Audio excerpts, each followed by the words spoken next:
What's up, everyone? We got Bellichek's first game as a head coach in college tonight.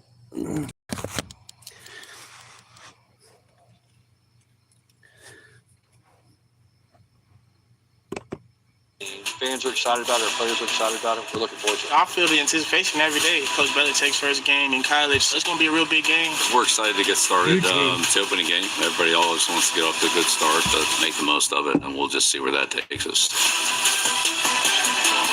It'll take you to kickoff coming up here on ESPN. It is that time to make the picks for tonight's game. Desmond, I'll start with you. North Carolina and TCU. Listen, Bill Bellichek is the reason we're all here tonight. This is going to be a big game for UNC, but the disrespect factor is going to be huge. Talk to TCU players. They want to upset his debut at home tonight. I'm going with the Horned Frogs. The reason why, okay, I forgot. TCU's a favorite. Yeah, it's a weird. That's my guy. That's my guy.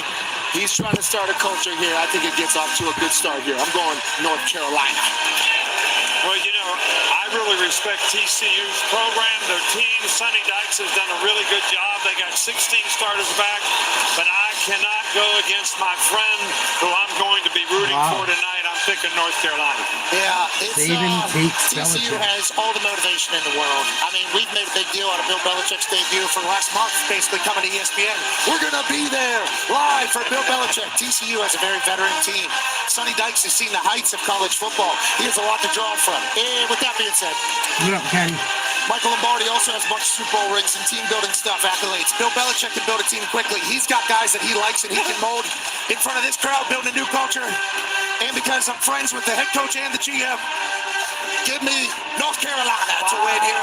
Wow, 3 of the 4 going with I hope so. Because it can go Bellichek. 2 different ways, I think we all think. Because we have no idea, 70 new players. But it could go great if he gets his guys in there, like what FSU was able to do. The unknown is what makes this intriguing. And Dez is the only one that went my way with disrespect. About 9 minutes till the game starts. Belichick's first game as head coach of North Carolina in the regular season. Place looks packed. This is going to be interesting. This time we are proud to honor the United States of America and celebrate its freedoms and those who have, will, and are protecting our great country at home and abroad.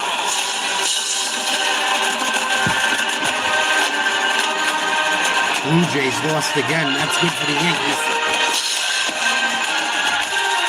They're even still in it.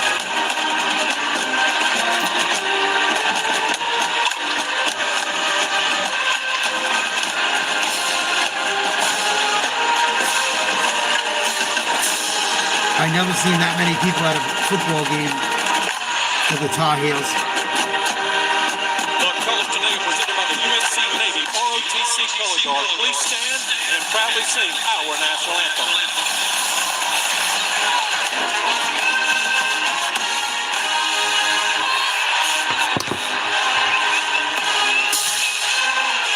National anthem.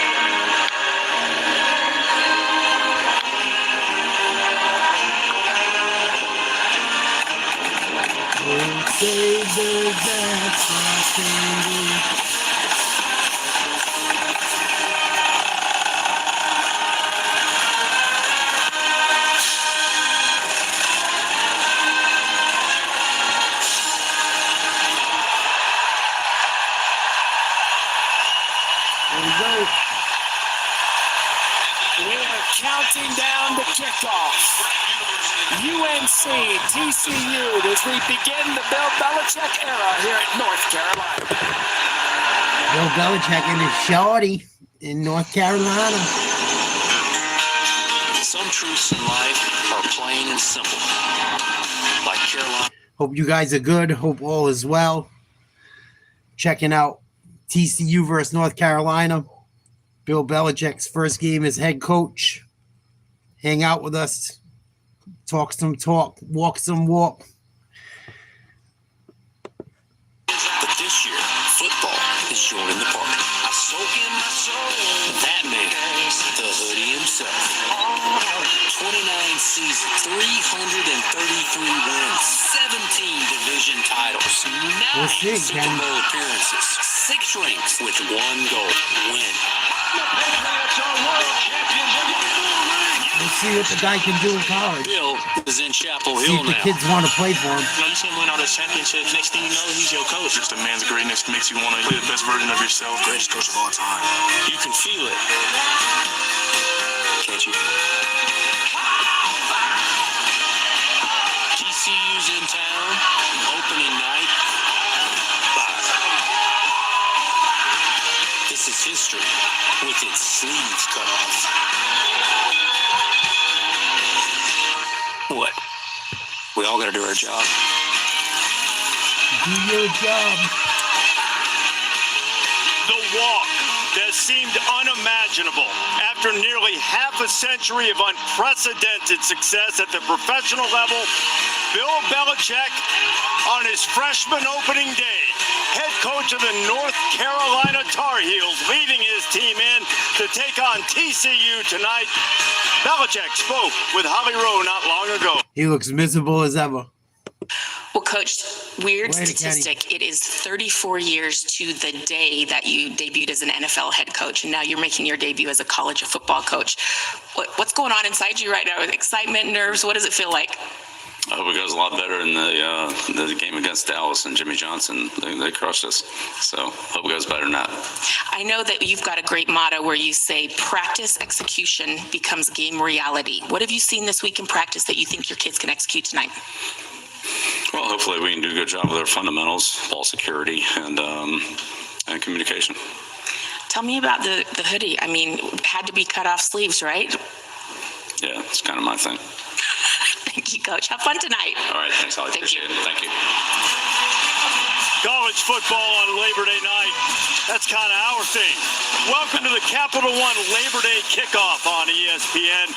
What a night in Chapel Hill. You're watching the ACC on ESPN. The ACC's had some signature moments in this opening weekend, hoping for another against TCU. Glad to have you with us, Reese Davis and Kirk Herbstreit. Carolina's had great teams. They've had great players, but nothing like the anticipation of Bill Bellichek. No, we've been here since we flew in the night at the LSU-Clemson game. We've been here for almost the last 48 hours. There's an intense Killed me excitement last night. that this fan base, I don't think, is used to when it comes to football. They obviously are with basketball, and it's because of what Bill Belichick brings. We all knew this. We were shocked when we first heard the news.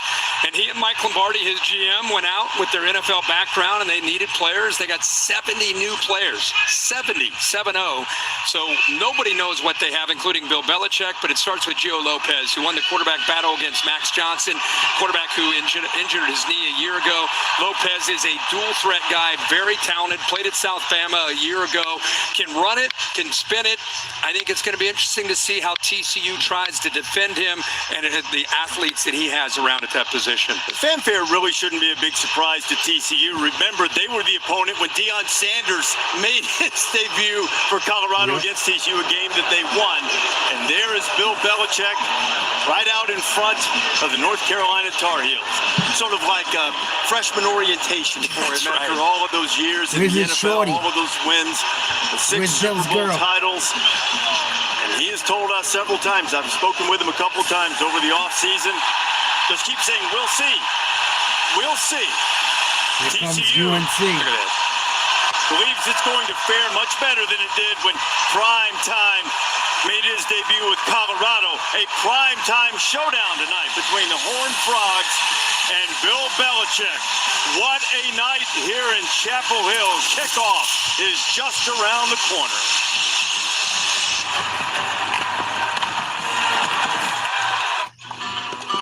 Hey, yo. What's crapping him? Billy Belichick, first start. I don't think he's going to do much, Connor. I got a feeling it's going to either go really bad or really, really good. I don't think it's going to be mediocre. I think it's going to either be really, really good or just...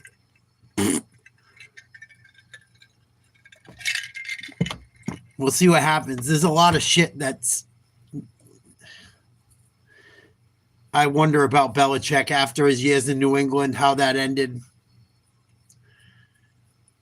He's a great coach, but I still think Brady did more for them than Bellichek did. But defensively and shit, Belichick's still smart. He still knows how to coach. He still knows what he's looking at better than anyone. It could go very well. He could out-coach a lot of these guys if he's got some kids that are willing to listen to him. You know?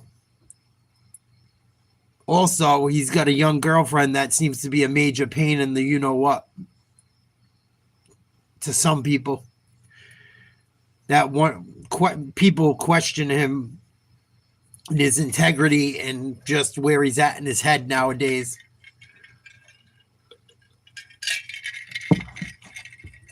But one thing's for certain, he's definitely living his best life. I'm sure he's getting paid a pretty friggin' penny.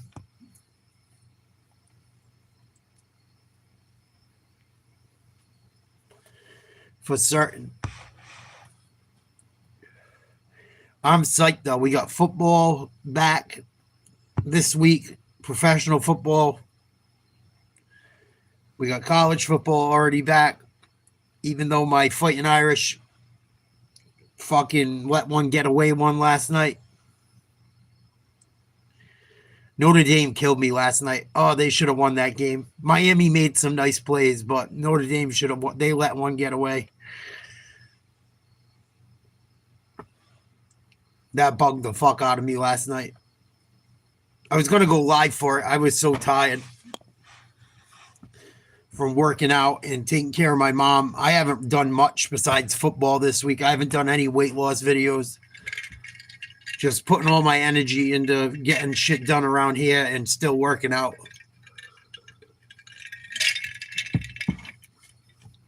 Maybe she does. Maybe she's his yin to his yang. UNC's going to kick off, receive first. High kick in the air. Going to be brought out of the end zone. Gain of about 16. Well short of the 20-yard line, and North Carolina will have it on offense first behind Gio Lopez. Lopez, who grew up in Northwest Alabama and Madison, started his college career at South Alabama for Major Applewhite, dual threat guys Kirk mentioned earlier. He will be the first left-handed quarterback to start a game for Bill Bellichek. He did not arrive until after spring practice. So we'll see what we do with Lopez in terms of how much he runs. They've also had some injuries on the offensive front. They are starting Christo Kelly, the backup center, because the alternative was a guy who never snapped in a college game before. This kid's played for him last year. He was all right. Wasn't as good as Drake May. And nice run. Play on the ground. Gain of 9. Right to Caleb Hood. And Caleb Hood. Good job by the offensive line. Good pickup on first down, Kurt, as we take a look at our impact players brought to you by Voya. Yeah, you're going to see a group of backs by committee here in this game for Carolina. Nice run there by Hood. Benjamin Hall also chip on the outside one. Most talented receiver, DO11, gives him the most pressure for TCU. And great group of... 1st and 10. Oh, no, 2nd and 1, excuse me. I thought they got a first down. 3 wide receivers. RPO, sweep, good for a first down, nice run. Gain of about 4, maybe 3. Practice, and it gives Carolina a first down. Yeah, the big thing here, but with you got Freddie Kitchens, who stayed from Mac Brown's staff, one of the few holdovers, calling the plays as an offensive coordinator. Remember, he had some success as a play caller. You go all the way back to 2018, was in the NFL with Baker Mayfield and the Browns. Wants to be physical. They want to run the football to set up the play action game. Shotgun again. 3 wide receivers. Tight end to the left. 2 runs and a first down. To the right, That's excuse me. Who had the first carry of the game. Handoff, big hole. Find some more room, and that's his second 9-yard carry of the Same night. play they ran on 1st and 10. Increases here in the early going. Now, this is good communication with, remember, 70 new fireworks out there players. tonight. You really wonder how things will work out when it comes to communication, the continuity. Good job, and good job of pressing that to the inside by the Second and back 2. hood and read that double team. Back to pass. Lopez's first pass. He's got a man out. Got him. Nice throw. Jordan Ship. And the first pass of Gio Lopez's Carolina career is an explosive play. Good stop. And when you run the football, watch what it does to the linebackers and safeties. Their eyes get into the backfield. It allows you to work across like this. See how he's a little hesitant, looking for the crosser, but nobody gets back deep. Good job of putting that out in front where Ship can make a play on the football. This is exactly how Carolina wanted us kind of set Good up stop this from North offense Carolina and with the Bellichek and a lot of offensively. new pieces. Establish the line of scrimmage, make your quarterback In the red comfortable, zone. then let him throw in rhythm and get a shot downfield. 1st and 10. Picked up 39 on the big pass play to Ship. Now the RPO. Play action. Ship again, and he's dragged down at the 5. First and Wow. goal, North Carolina. They look good. 19 yards on the play. Yeah, the eyes of the quarterback there, Ship, on the RPO. Really good job of feeling the safety come down to help out and run support. Again, go back to those first few plays by Freddie Kitchens. And you can establish that run and make that a So threat. weird seeing You got the Bellichek open on the drive. You can sidelines lull in a those college safeties and game. backers to sleep, get them out of position, and then hit them with a quick RPO on that glance route for another first down. First and goal. Hood, who's had a couple of good runs on the drive. They're in a Has wildcat. hit both of his passes. Quarterback Gio gonna run it, and he'll be knocked down in the backfield, and that's really the first. tried to run a play bootleg. It didn't work. Defense. The first guy there was Jamel Johnson. Yeah, Johnson came up flying. That's what they've been doing. This time he took away the threat. And this quarter, that's a complete quarterback run, design run. They will not hold back at all. They're confident in what he can do. He's physical, very strong lower half. He almost looks like Tua in his uniform and the way he, being a North lefty, Carolina that looks look amazing as far as to his stop. size of his body. But he's tough to bring TCU down, but is a great play that usually time in by the top Johnson in the open 25 field. every year. Ran for nearly 500 yards at South Alabama last year. Handoff. Leave it with Hood. He's Hood in for the there. goal line, straining and goes in, standing up. Touchdown Heels. Impressive. Bill Bellichek and the North Carolina Tar Heels get a touchdown on their first drive. His girls up there hanging with Randy Moss, probably sucking him off too. The dignitaries pleased with the way the festivities have started here for the Heels. Fuck it. 7 plays, Make her earn 83 it. yards.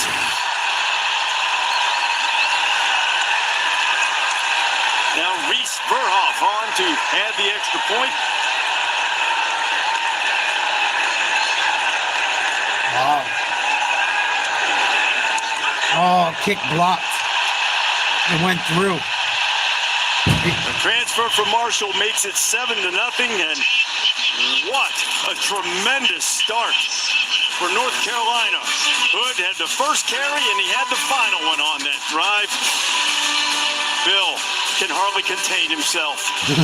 Go for one. MJ, on the other hand, and dadgum old Roy. Damn, everyone's there from North Carolina's history. Jordan, Roy Williams,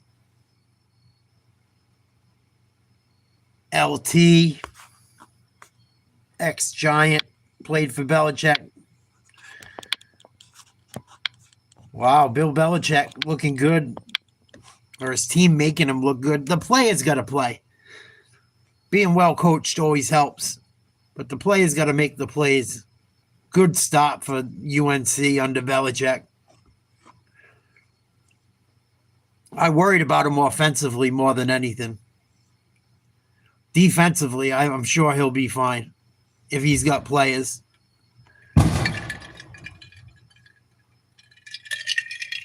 Hope everyone had a good Labor Day. It's the first, next year, Labor Day will be on my birthday. I got a birthday coming up in the next day or two.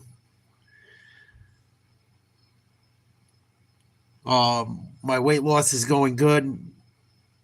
Still doing my thing. I'm going to make a video about it tomorrow. Things are going good for me. If there's any regulars out there. Been a little stressed taking care of my mom, but I'm doing just fine. See what TCU can do on their first drive.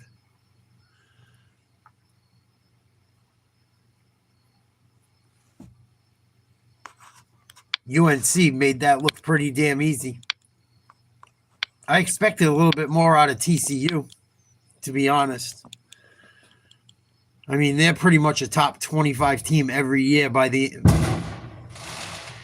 end of the year, they're usually in the rankings. They're always in a bowl game. But Bellichek's team looked good on that first drive, and they did a little bit of everything. Ran the ball well. Nice play action.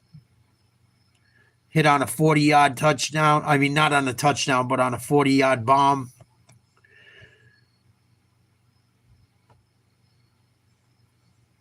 Quarterback looked pretty poised. I think that's the only game on tonight as far as college football. Thursday night, we got Eagles-Cowboys. Definitely be watching that.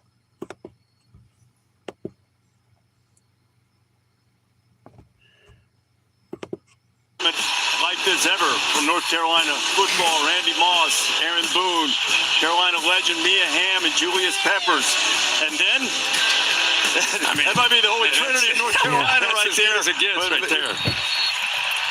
With Roy Williams, Lawrence Taylor, and the great Michael Jordan, who Herbie said he wanted to go meet before the night.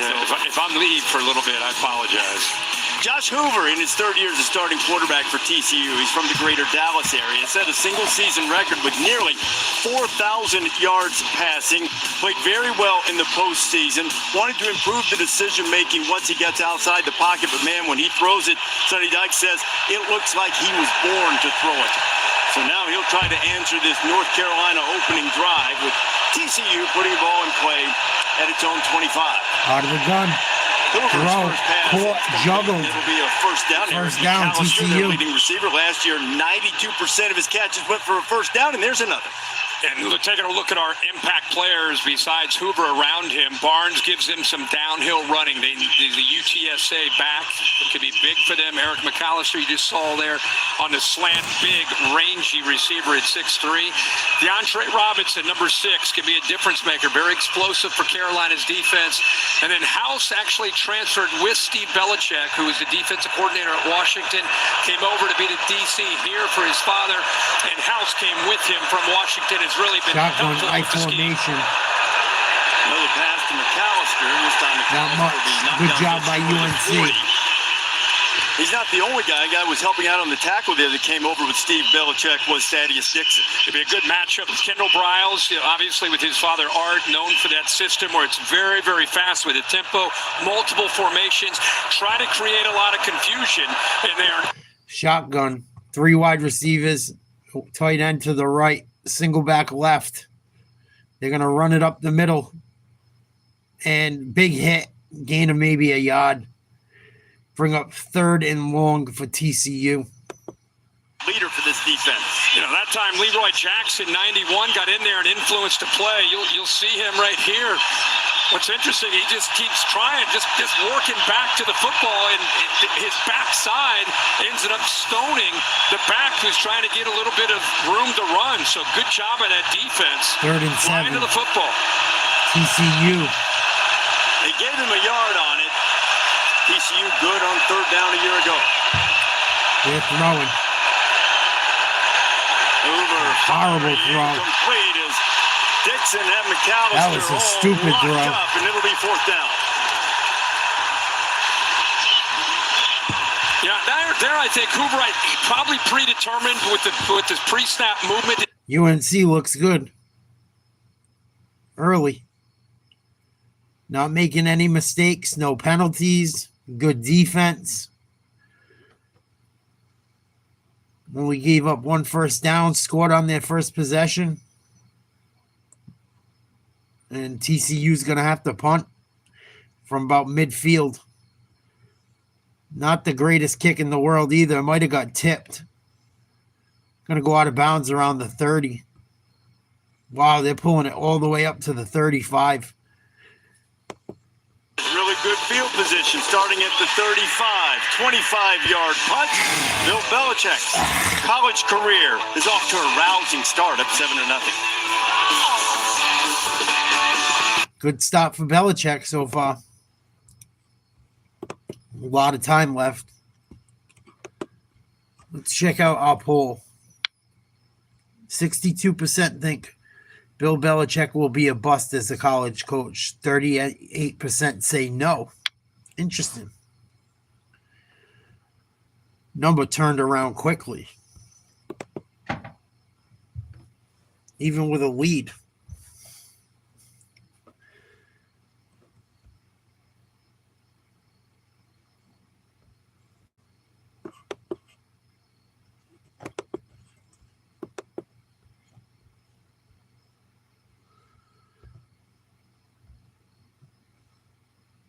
Micah Parsons had to get an injection today, pulled his back, participated in some of Packers practice. Here we go.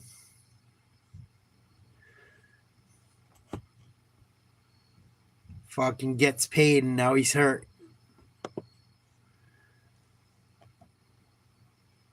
That's why that free agents are tough business. Bellichek up 7-0. UNC is going to get the ball with good field possession. What up, H-Dog? I'm doing pretty well. How are you?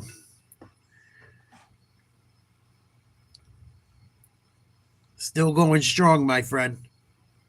I just been busy and a little stressed, so I haven't made many videos lately. I've gone live a couple times for a few games.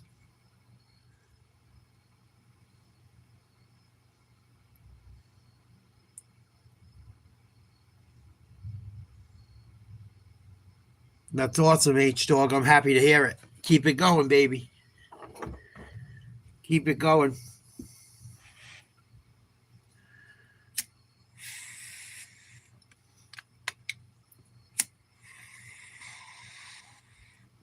Yeah, I've been a little bit stressed out the last week, but I'm doing fine. I'm still doing what I got to do. As far as losing the weight and exercising and shit. I got my birthday coming up tomorrow. Not really doing anything special. Just going to work out and get some shit done around here.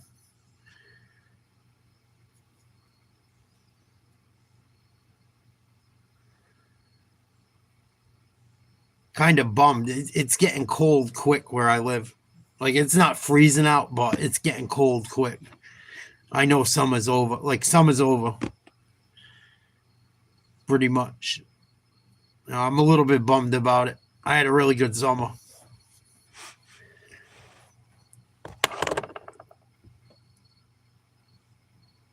Thanks, H-Dog.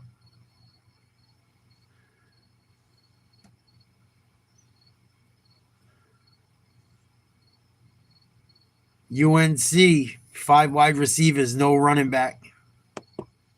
We'll see was the most common phrase uttered, and that's really the first mistake of the night. False start. Offense number 72. 5-yard penalty. First down. Bellichek ain't going to be happy about that. He hates that shit. Number 72, Buchanan, North It's Carolina. 6'9", 330. 6'9", 330. Holy shit. He's going pro. 6'9", 330 at left tackle. Bellichek got a fucking monsters. Playing the left tackle spot, Gio Lopez, who took 6 snaps almost under fumbled center last year. And took one there and not much running room for Damon June, the young running back from Jacksonville, North Carolina. Here are the coordinators, Kurt. Yeah, and Freddie Kitchens, as we talked about, he wants to be physical. He has that background of being in the NFL, set up their play-action game, a little bit of quarterback run. Andy Avalos, who's in his second year now as a defensive coordinator. You know, I think being in the second year of the system not only helps him, but I think the players understanding the scheme. This is a defense that had some issues, especially on third down and in the red zone area. They've really worked hard to get better. Empty backfield. Keep an eye on the center. That's Chad Lindbergh. That's his first career shotgun. In trouble. And Gio Lopez. Oh, couldn't get him down. But maybe a whistle. They ruled him down. And they did not like this here as Zach Chapman was applying the pressure, number 0 for TCU, as this drive has not started as well as the first one for the Heels. Big sack for TCU. UNC is going to have about 3rd and 20 at least. Daniel King, crowd, like you say, frustrated. They thought Gio Lopez with that low center of gravity able to pull out of there, but he's sacked and now 3rd and 23. I think that might have been a quick whistle because Chapman eased up when he heard the whistle. He had him in the grass for 3rd and 23. They'll try to mitigate the damage, and TCU, a much better defensive series than the opening one. Jamel Johnson, Devin Deal, among those there to stop. Yeah, a big focus again for TCU this year. There's Eddie Avalos fired up. Is more negative plays, getting teams behind the sticks. That's one way to get better on third down, and that's what they were able to do here on this series. Get off the field. Tom McGinnis will punt it away. It's Jordan Dwyer, a transfer from Idaho, who is the deep man for TCU. TCU didn't take a lot of transfers, spotted guys. That was not too good either. Now both teams have a particularly short But a lucky bounce. Mark it out of bounds just right around the 40-yard line, and it's where the Horns will have it when you come back.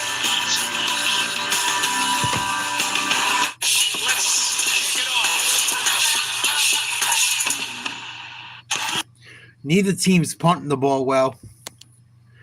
See if TCU can do something on this possession.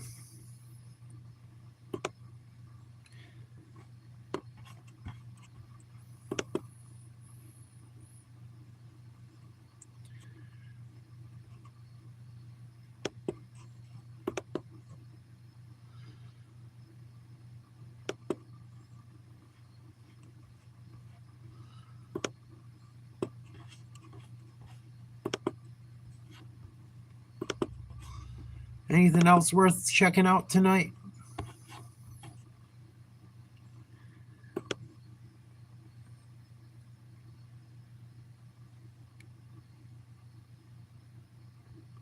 Nothing. Shitty night.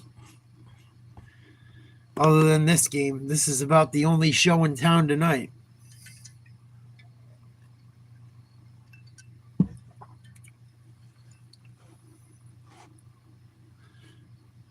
I'm surprised. I thought UNC would struggle scoring points.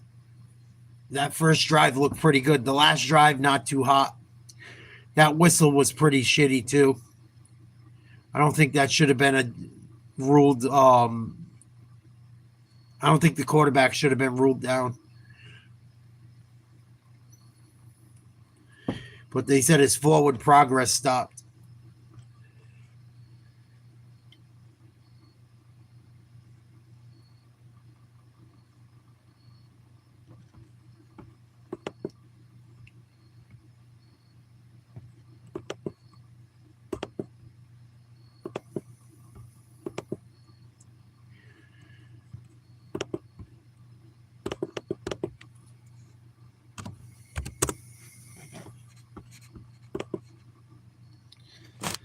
Matthew Stafford expected to start week 1. Parsons may get injection to play Sunday. Sprain in his back. Limited in practice today. U.S. Open, I could give 2 fucks about.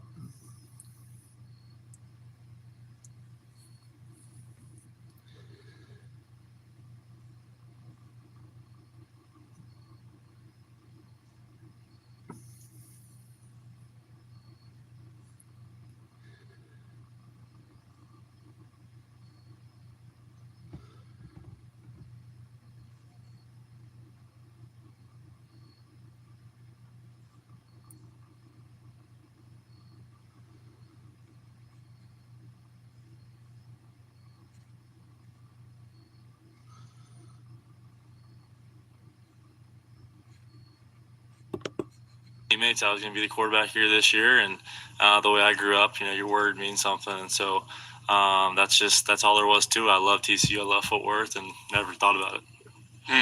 We love that.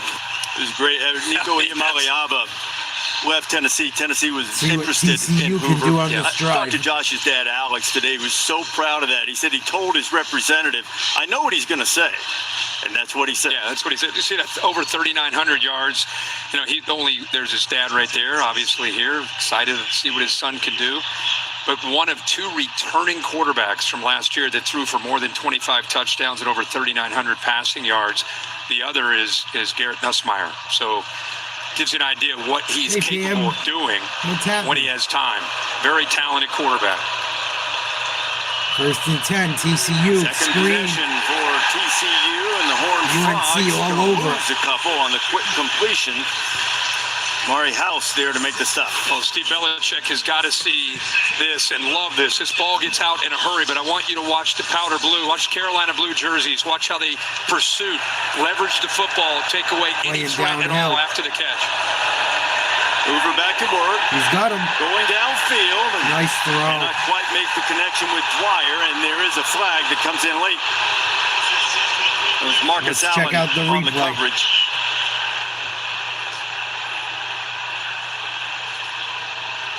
Belichick looks These pissed two as corners always. for Carolina, What up, G-Father? maybe two best players on defense, certainly two of the 3 or 4 best players.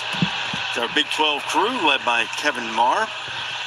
Sorts out the flag, a little discussion. But if he got him in the middle of the route around the 50 or the other 45 on the jersey. Wow, that was a tough call.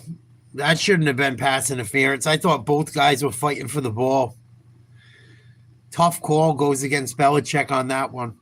UNC leads 7-0 over TCU. First and 10, TCU with the ball. Made the right call.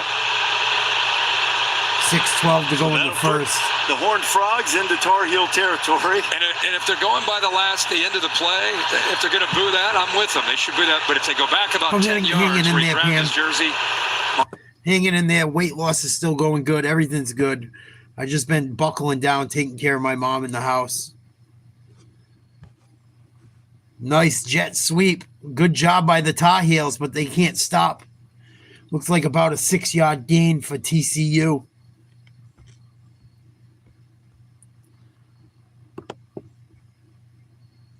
Yeah, I just don't have much support, Pamela, and help. That's what's bothering me. But I'll get through it.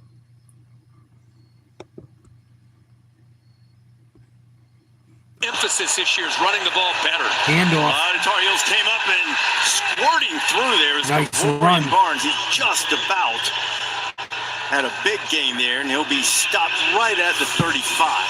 Hey, you're going to pull both your guards here. You'll see them trying to get out. TCU looks a little bit better on this drive. Pass interference didn't hurt. 3rd and 1, they run a wide receiver screen, and it's going to be good for a first down. Gain of about a yard. Yeah, I'll be all right, Pam. It just gets tough sometimes when people make it even tougher on you. You know? Get that Carolina defense out of position.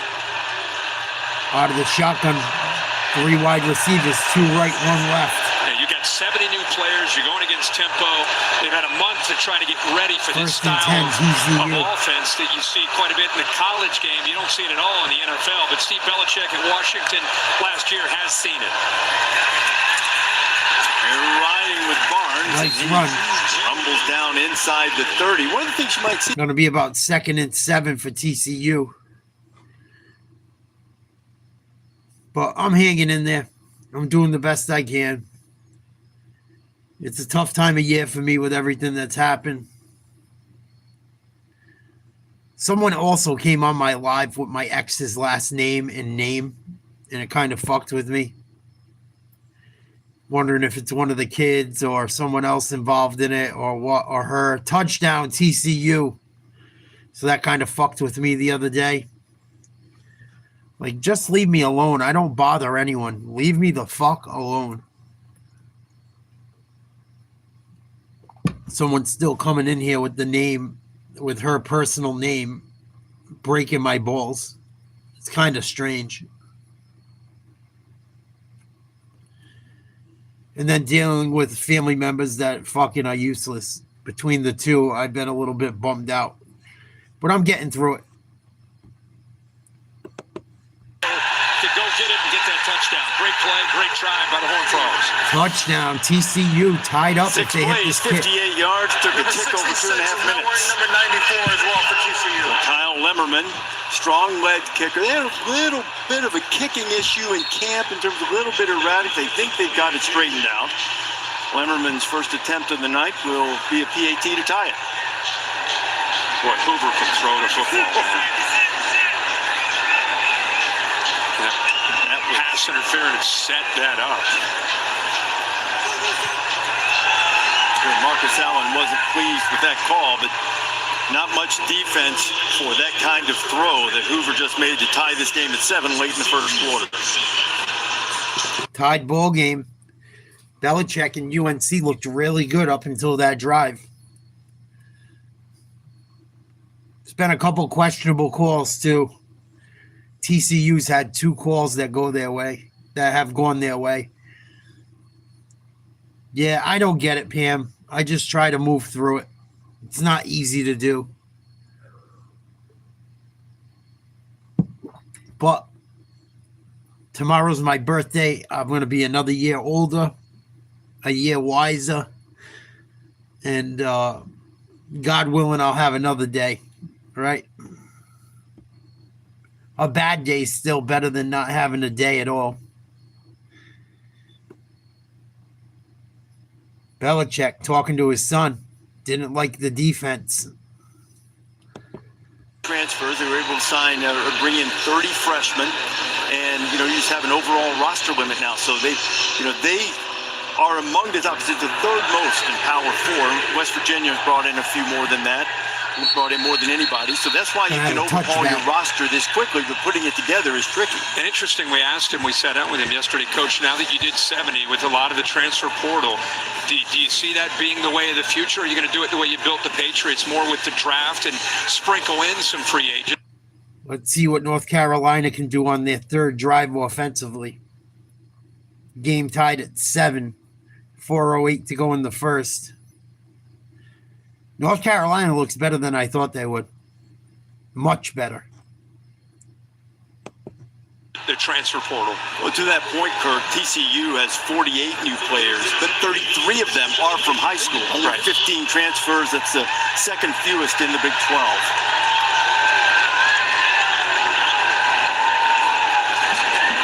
Caleb Hood has had a good start. He's a nice job by guy coming out of TCU's high school's battled some injuries here in Chapel Hill. Short gain on first down.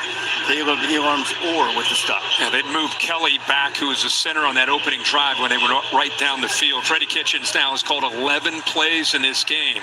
9 runs and only 2 passes. So, again, we said in the outset of this broad. 2nd and 9 for North Carolina. Going out of the gun.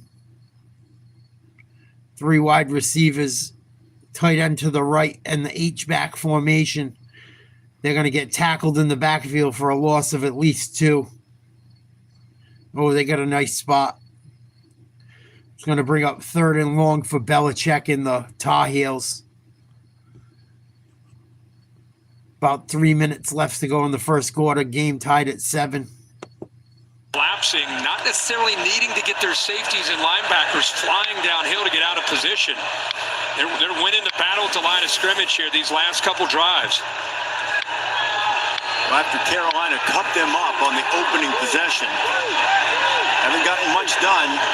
3 wide, tight end, since the touchdown drive. shotgun, single back right, in trouble. Feeling the heat, laying it out there. Oh. A couple of frogs in the area covering Chip, and pressure applied by Devin Deal.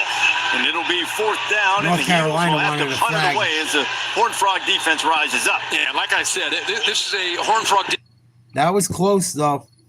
I could see why NC wanted a flag. They gave TCU a flag on almost the same play, the last drive. And North Carolina is going to bring in the punt squad. 7-7, 2:45 to go in the first.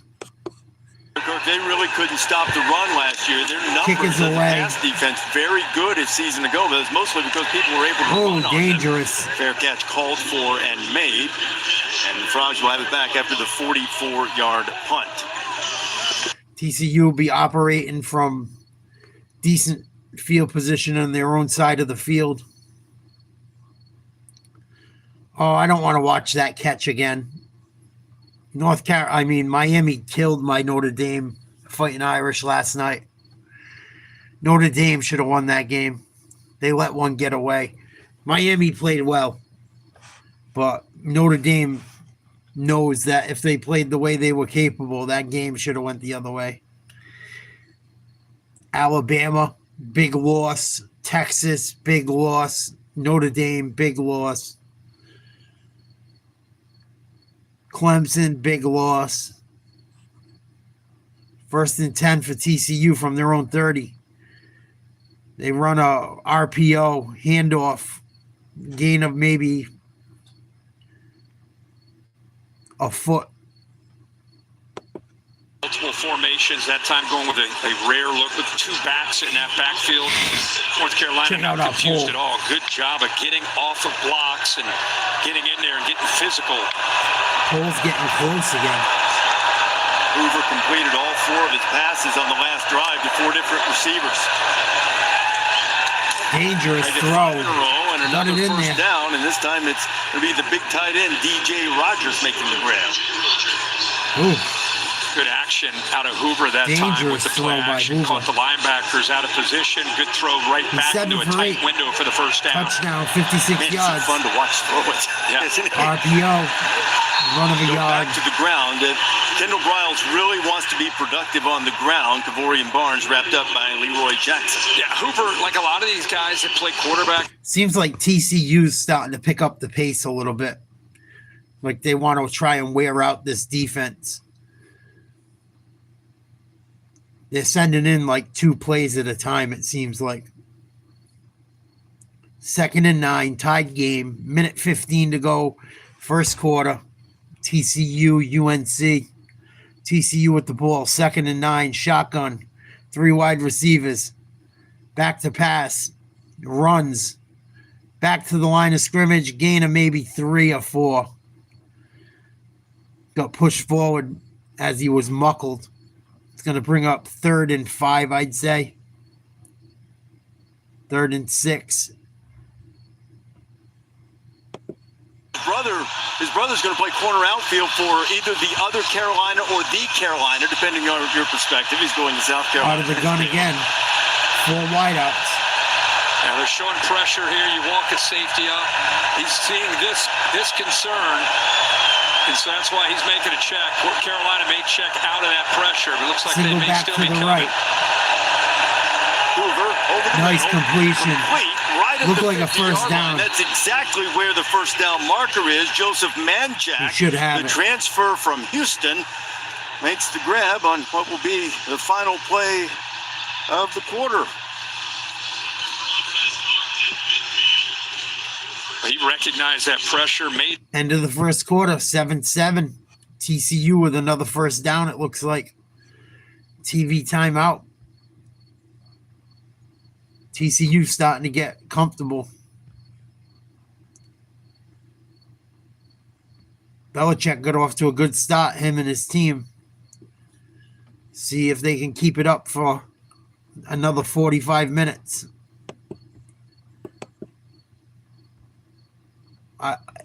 I think they're doing better than I thought they would. I'll say that much. I think this is either going to go really well for Bill Bellichek or absolutely terrible. I don't think it ends somewhere in the middle. But you never know. It could just be mediocre.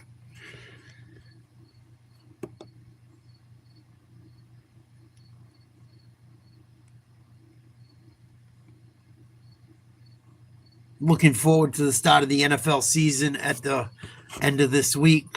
Looking forward to my birthday tomorrow. Thank you guys for hanging out.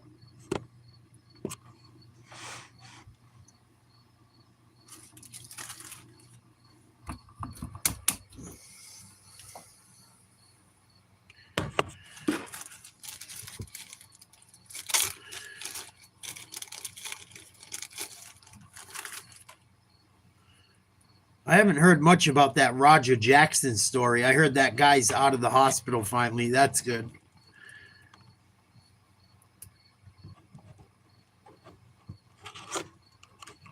I guess he's not going to go to jail for any of it, at least not right now. I'm sure Rampage Jackson is fucking spending a lot of money to keep him out of trouble.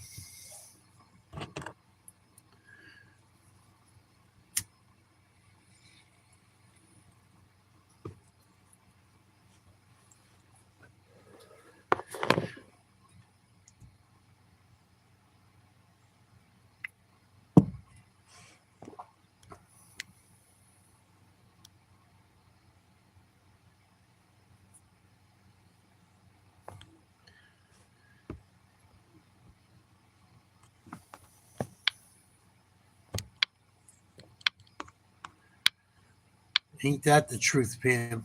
Got to keep pushing, got to keep moving.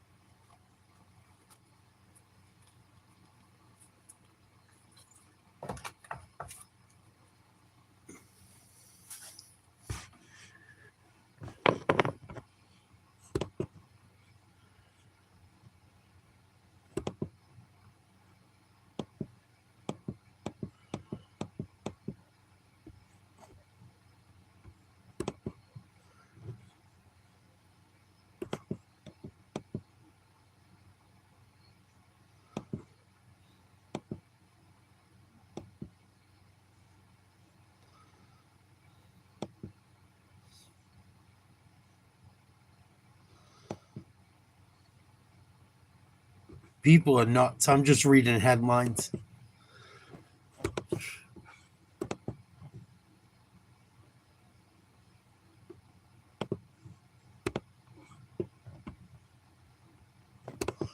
In Chapel Thrill, welcome back to Capital One Labor Day kickoff on ESPN. This kickoff week presented by Modelo. Reese Davis, Kirk Herbstreit, Holly Rowan, our entire crew. Opening night for Bill Bellichek, and they just turned the lights back on. It was a lights-out opening drive for the Tar Heels. 83 yards. They went for a touchdown. Since then, they've mustered -6 yards of O. TCU has answered the score, and now Josh Hoover has them at midfield with a first down as we open the second quarter. Out of the gun, 3 wide. Run. Good job by the back. One of the better runs of the night for TCU and Kavorian Barnes. Again, TCU, an ability to get downhill with Barnes, and I think you got to give the offensive line some credit as well. Now they're working together, communicating, even on the road here, handling the different movement from Steve Bellichek. Barnes sticking his face in the fan, getting really close to the 40, which is the first down markers. We check in with Holly Rowe. Well, they are going downhill with Kavorian Barnes. That's why they brought him in from UTSA, where he was the 2022 Conference USA Freshman of the Year. They said he's got super quick feet in the hole, and his contact balance allows him to run between the tackles. You've seen it. Sonny Dykes told us we went east and west way too much last year. This year, we're going north and south, and you see the commitment early in this game to run between the tackles. Holly, he's a guy whose rushing totals have dropped the last 2 years. That's largely due to being banged up. Picture of health. He's been great in camp and off to a good start tonight. And nice run. Breaking tackles, and he's down close to the 30-yard line. A pickup of 9.5 on first down. Running tough. Just a nice job again. I mean, we love to see what Barnes is doing, but I want to focus on the right side of this offensive line. Watch the job that they're doing here, working up on the double team. Watch the offensive line do what they need to do. Open it up. He finds the grass and picks up big yards. This time Carolina's in the backfield, but they can't get the ball. Oh, they can't bring this kid down. From Tar Heels, he's got the first down, and he's down to the 27. Smith Vilbert was there trying to make a tackle, and Barnes ran right through it. Low center of gravity, bouncing off. I mean, Carolina had penetration. He looks like he's down for about a 2-yard loss. Spins out of that, breaks another arm tackle. Well, Bellichek and Steve Bellichek will not like that tackling on that second and short. Hoover lays it out there. First down, nice catch. And making the catch is DJ Rogers. Rogers again, his second catch of the night. Yeah, free release there, able to get out. Allows the quarterback to be able to throw in rhythm. Puts the ball out in front, anticipates well. Second time we've seen the big tight end Rogers get his hands on the football. 6'4", 250. Continuing to move the formations, personnel groupings. Trying to affect the communication with this Carolina defense. Picked up 14, now first down from the 13. And nobody there. A little miscommunication, was looking for Dwyer, and it's incomplete, and there's a flag down on the play. Yeah, flag came in late. They're going to call it on offense. What up, Marcus boys? Allen saying, what did I do? Good to see you. I think he already got napped for one he didn't like. Offense. 15-yard penalty. Good call. 15 second down. It's going well. TCU's driving. North Carolina scored first on their first drive, went right downfield, looked great. TCU struggled until they hit a long pass on their second drive. It's tied 7-7. TCU inside the red zone or damn close. First and 25. 12:31 to go in the second. From about the 26, 27, I guess. some yardage here.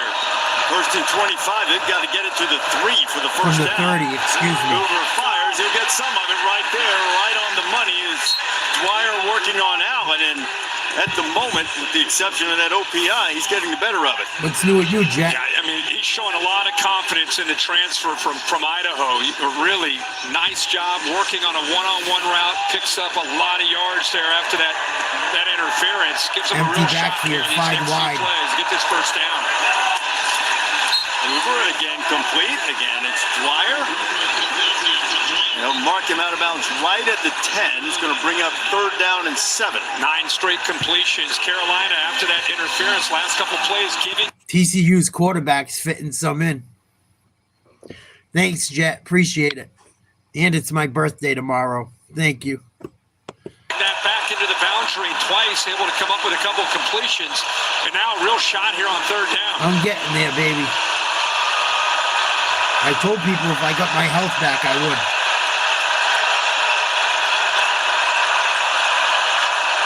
Mario Trout trying to help the D.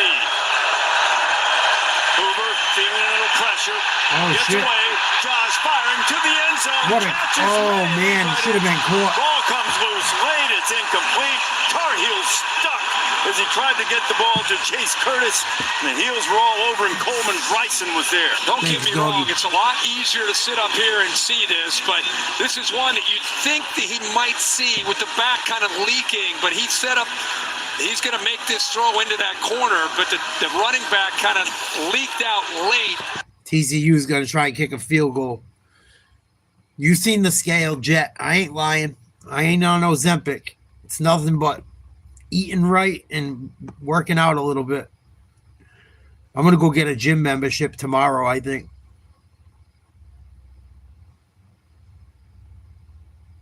Flag on the play.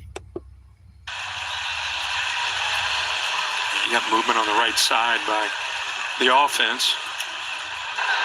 False start. Kicking team number 7. Oh, no. 5-yard penalty. Still 4th down.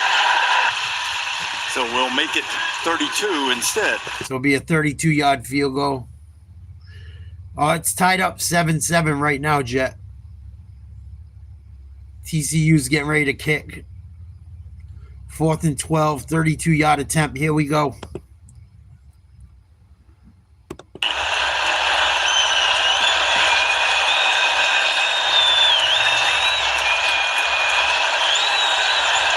Snap's good. Kicks up. It's good. Kick on the way, it is true, and TCU has scored 10 straight, and they've taken a 3-point lead on the Tar Heels. At Fairfield. So TCU goes up 10-7 after the good stop by UNC. They've given up 10 unanswered. That shit's been out since fucking Easter. I saw that shit out in fucking First week of August, though, in all honesty.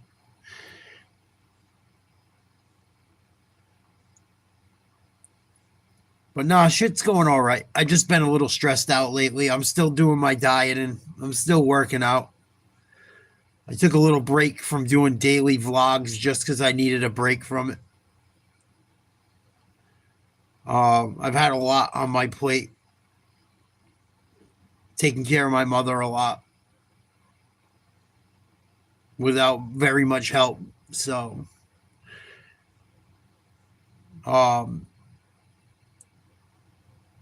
that's why I haven't recorded as much. I just don't have even time to really think about that shit. I go for my walks, I work out, and I get the fuck home to take care of more shit. But it's going all right. She's getting a little stronger every day. Eventually, I won't have to be here constantly, and I'll take my break then. I'm excited that the weight loss is still going well. I'm excited for football. I hope you guys can come and hang out a bit. Not as many people have been interested in college football to start this season. I'm kind of surprised. But it could also be because it just started. I've covered a few games. But it could just be because it's the beginning of the year. It could be because it's not pros, but people will get locked back in soon.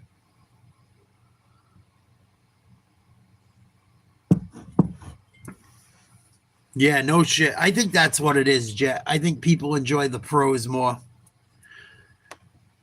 I was so tired yesterday. I was going to do Notre Dame, Miami, and I just couldn't even keep my eyes open. I fell asleep for like 15 minutes of the game just watching it, trying to watch it to enjoy it myself. They shit the bed. They should have beat Miami. Miami played very well, but Notre Dame ran out of time. It's how I kind of feel about it. But that's why they can't fall behind.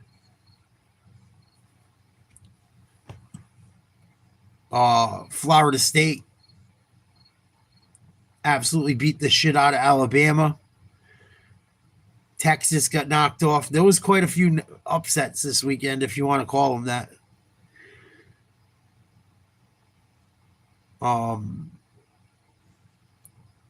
LSU knocked off Clemson at home. Longtime assistant coach at the college level. His regular season debut in the college ranks. Chris Culliver going to bring it out.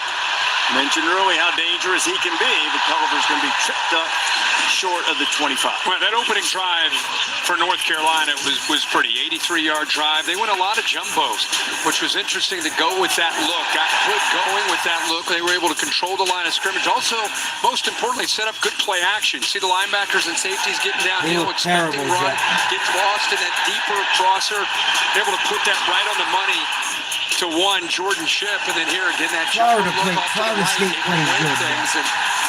It looked like they were going to have a big night offensively, still might, but the next two drives since then, 6 plays, negative 11 yards, both 3 and out. Let's see what they do here on their UNC 4 series. Needs a drive here.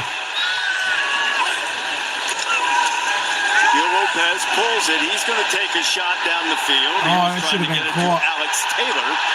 There's a little hand fighting there, chanting Shouldn't be a flag. Canada out there for TCU, no flags. Yeah, Channing Canada does a really good job here of just kind of getting right into the face of the receiver, stride for stride, right in his pocket there, able to locate the football late. He should have caught that. And when you're in phase like that, you're able to get away with a little bit of hand guarding and touching there a little bit. If you're behind and you do that, they'll call it every time, especially if you don't locate the football. Davion Gallus in at running back now. Lopez trying to run another sack. Draw, and TCU is having none of it, and it'll be another 3rd and long. Paul Oyewale and Marcus Deal were there to stop it. Yeah, that time Kelly just got overwhelmed right in the middle of your screen. This is a quarterback's worst nightmare, and they only rushed 3. Just power rushed him, bull rushed, just pushed him back into the backfield. Nice job by Marcus Deal. And again, I go back to the goal of the entire offseason, getting more negative plays, whether it's sacks or tackles for a loss, getting teams behind the sticks, and we've seen that now. 3 straight series for the Horned Frogs defense and Andy Avalos. Hood and Hall, running backs on either side of Lopez. That's kind of funny. Why are you running? And no running room for the Michigan transfer. And this is what I worry about with Bellichek. The same thing that happened in New England. They're going to get conservative on 3rd downs. 3rd and 13, you run a fucking sweep. 3 wide receivers, 2 running backs. You weren't going for a 1st down. You're trying to play field position, man. His first drive was great. He's got to have guys make plays. That receiver should have caught that ball on this drive. UNC's punting again. Fair catch. Smart conservative play. UNC's going to start their drive right around the 40-ish of their own. Somewhere in between the 30 and the 40.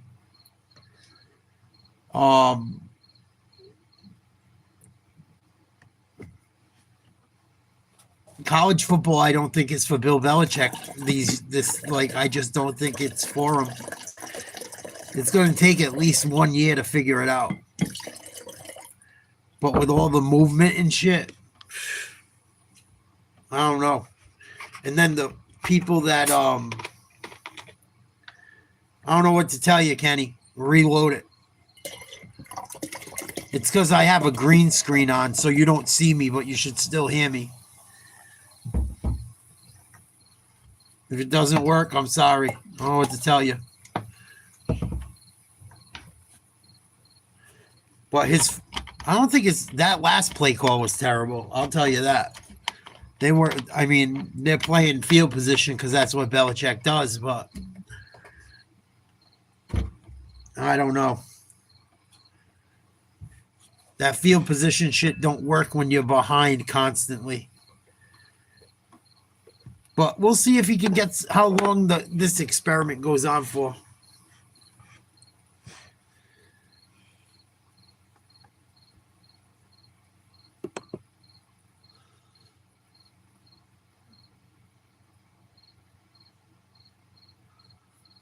So TCU will have the ball after the commercial. Up 10-7. 9:40 to go in the second. Just about somewhere around there.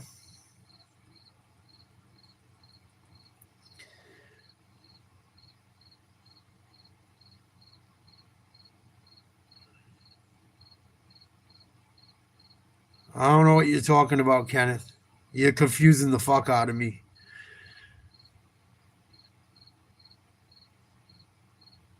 Oh, you're talking about candy and shit still? Yeah.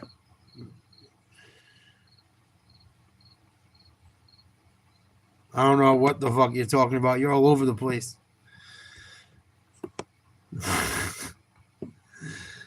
Fuck you smoke tonight, Kenny.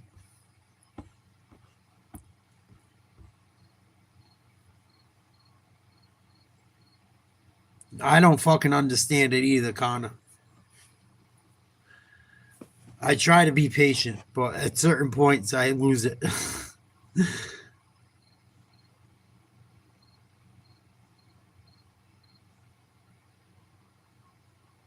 I try to be fair to people and shit, but it gets stupid sometimes.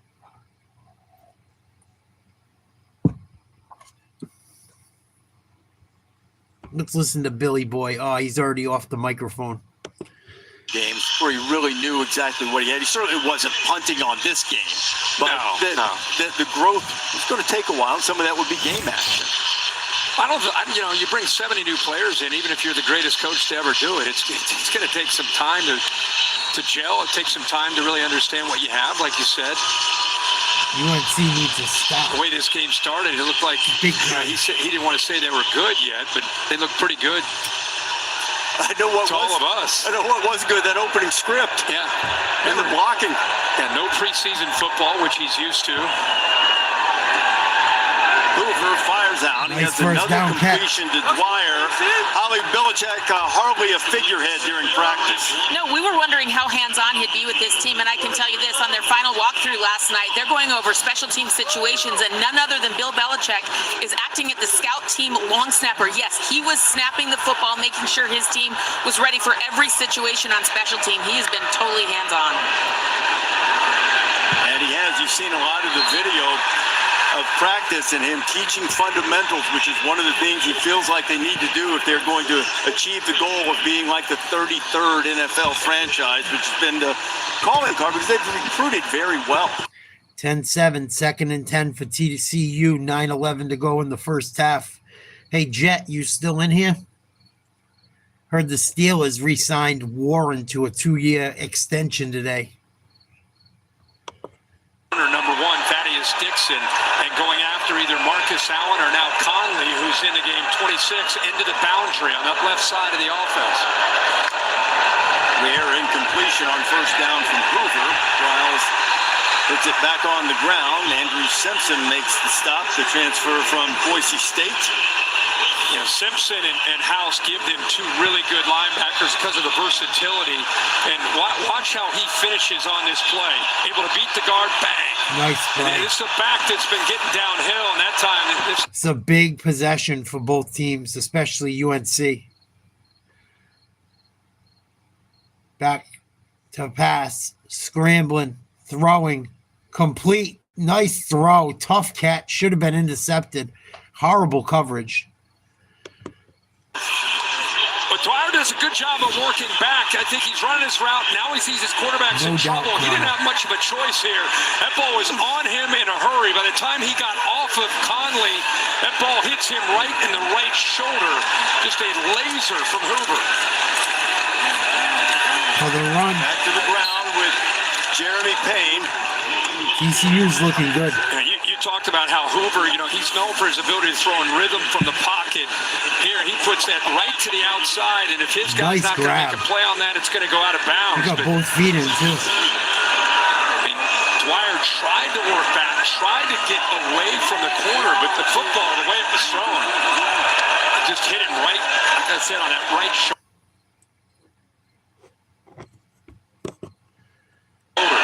His off-target rate when he leaves the pocket way up last year. Delay handoff. This is going to work out well for TCU. It's going to bring up 3rd and short if he holds on to the ball. That was right on target as they're back to the ground on 2nd down. And they'll stop him 2 or 3 yards short of the first 3rd down coming.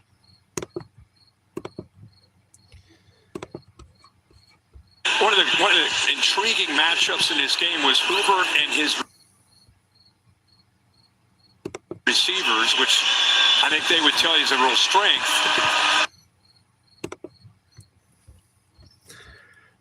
For Kendall Briles going up against Steve Bellichek in the back end of, with all these new faces, the one thing I think they felt pretty good about is the back 7, and especially what they could do in that 3rd and 2 secondary. from the 27-yard line. Good against good. TCU out of the gun. Need 2 on 3rd down. To the ground. Run. First down. He'll pick it up. It was Jeremy Payne. Running right behind the offensive line. Yep, Kate Bennett, the left guard, picked up that inside linebacker blitz. Did a good job of pushing him to the inside and gave Payne enough room to get up in there. That was a lot of traffic, but with that block by the left guard 60, he's able to find enough room for that first They're down. hurrying up the offense even more now. Now from the 23, Horned Frogs threatening again. Hoover pumped to the outside. The good feet. Oh, he's in trouble. Hoover scrambling for TCU. He better do something. Josh scrambling. Finds his man on the outside for positive Now he yardage. gets rid of it on the outside and turns a potential negative play into a positive. And there's Dwyer with his 6th catch on the 6th target of the night. Dwyer's killing him. Right, he got pressured, but he misses one right down the sideline. That's an easy touchdown, but you got to give credit to the pass rush, because if he would have been able to locate that, Bailey just walks into the end zone, but there was pressure. His eyes had to go down, so he misses Bailey, who was kind of... TCU's going in. A little bit of a stutter before he went on the wheel route down the sideline. Nice run up the middle. Bring up probably 3rd and 5, 3rd and 4. Running room for Payne off the right side. They'll bring up another well, third just down. Work, Kenneth. Yeah, it is. Do your job. But with the looks and the tempo and the different jersey numbers that are coming in and out, talk about a tough first game for Bill Bellichek and Steve Bellichek when it comes to communication.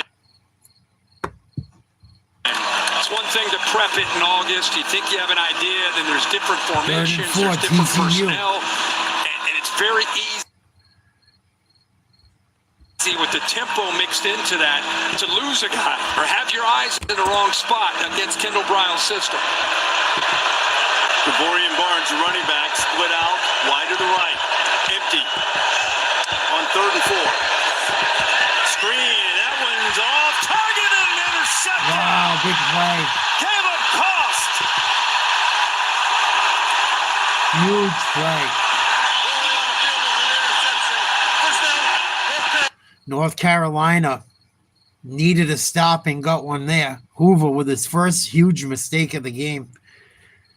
First one he's paid for. Airmailed one. Got tipped. Nice job by 21. Horrible throw. UNC needed that. Huge stop for them. Interception by Caleb Cost.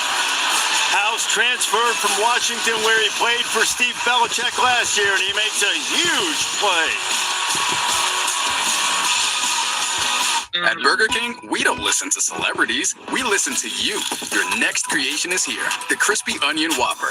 It's got the crisp, the crunch, the bacon, and it's imagined by you. Try the latest in the Whopper. Find a urology specialist who treats PD. The Jimenez family are having battery issues. Bellichek hanging around. Down by 3, but a big stop. Big turnover. TCU should have left with at least 3 points on that drive. Big stop.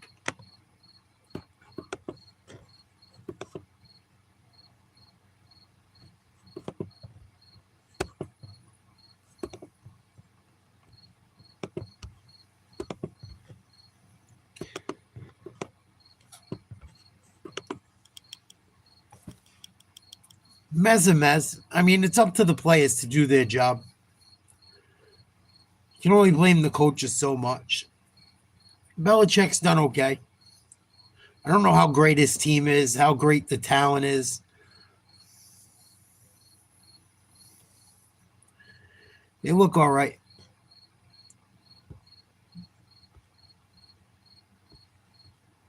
I don't think they make much noise in the ACC.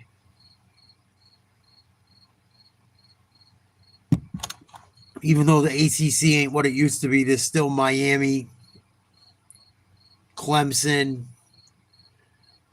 I think South Carolina, unless they're in the SEC, I can't remember. I think they're in the ACC.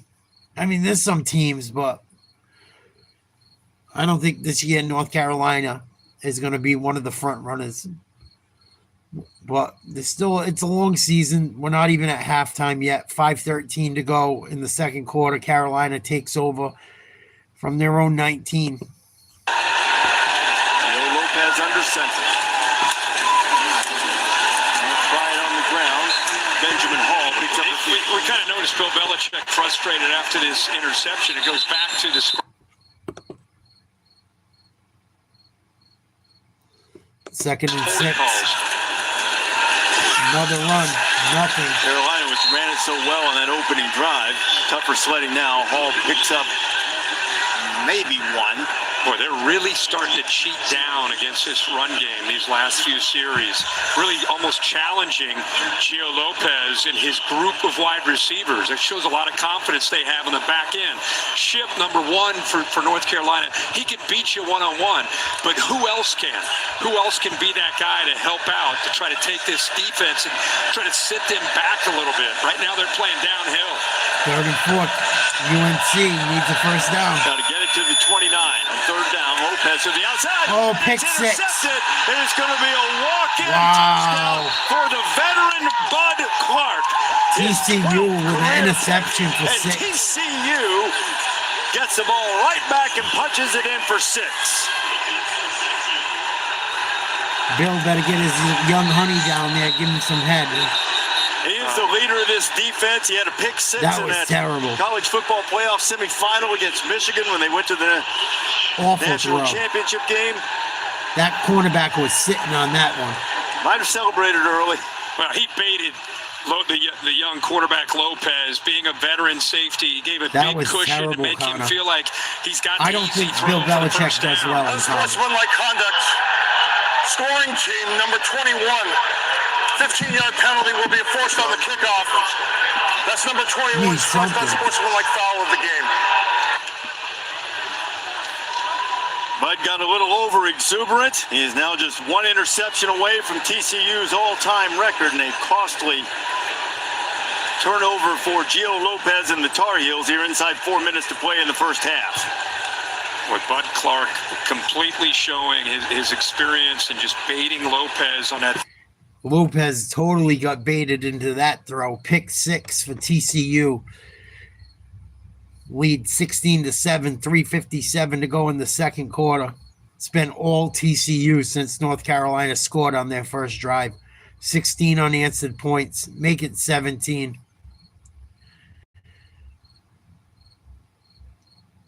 Kick is straight up the middle and good. Bud Clark, 8th all-time at TCU, his 12th career interception. That one was beautiful. Back into a throw, and then does a good job of breaking on the ball, almost anticipating that this throw is coming out, and then just steps in front. I mean, Beautiful. Like I said, that's experience, that's great athletic ability, and then that's knowing the down and distance. Knows exactly where he needs to be because he knows where the sticks are. He knows the ball's going to be coming out right around the sticks. That kid's going to be a pro. 29-yard line, and just timed it up perfectly. He's got pro cornerback written on An him. important thing for this defense when Bud decided to come back to play another year instead of going to the pros. Quick return on Bellichek after Carolina stopped the drive with an interception. Surprised we've not seen a little bit more of Gio Lopez, quarterback in the run game.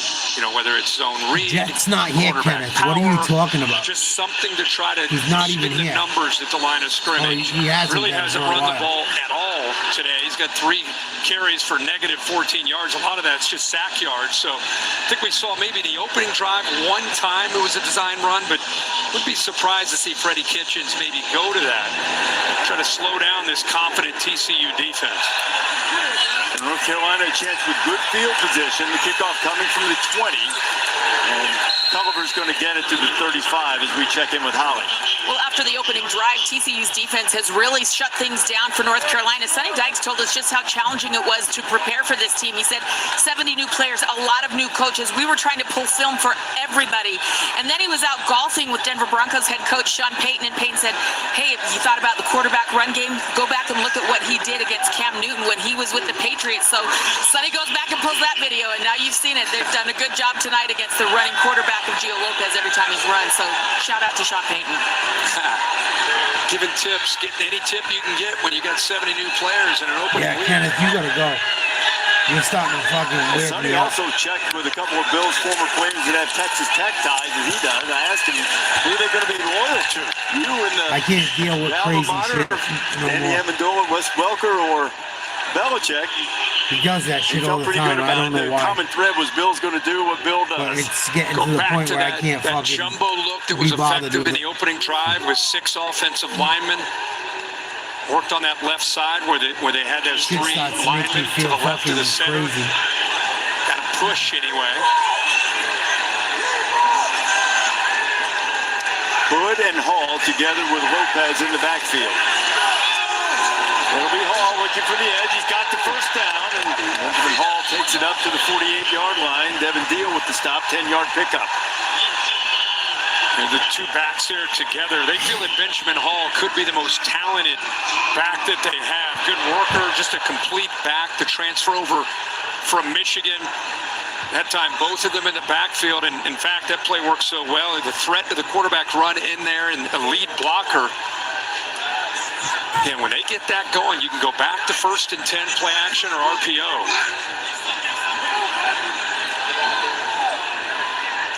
Lopez under center. It's Hood. Caleb Hood gets it into TCU territory to the 49. It's funny you say that. I mean, it just tells you where we are. Bill Belichick leaves the NFL, where, of course, majority of the time his teams, his quarterbacks would always huddle. When he comes into college, he picks up Gio Lopez as his quarterback, and Gio Lopez has never huddled. High school, college at South Alabama, he's looking over at signs. It's been a learning experience for him. It's different. You got to command the huddle. You're looking into the eyes of 10 teammates, and you got to call the play and say it in a way that you believe that this play is going to work. So it's been a work in progress, and done a good job with a different coach, especially Matt Lombardi, his quarterback coach, and helping him develop to become more of a complete quarterback. Tar Heel legends on hand on Belichick's debut night, but TCU trying to spoil the party as we're TCU's going in right now. 17-7, 2-minute warning. Been all TCU since that first Carolina drive. 17 unanswered points. Lucky it hasn't been more.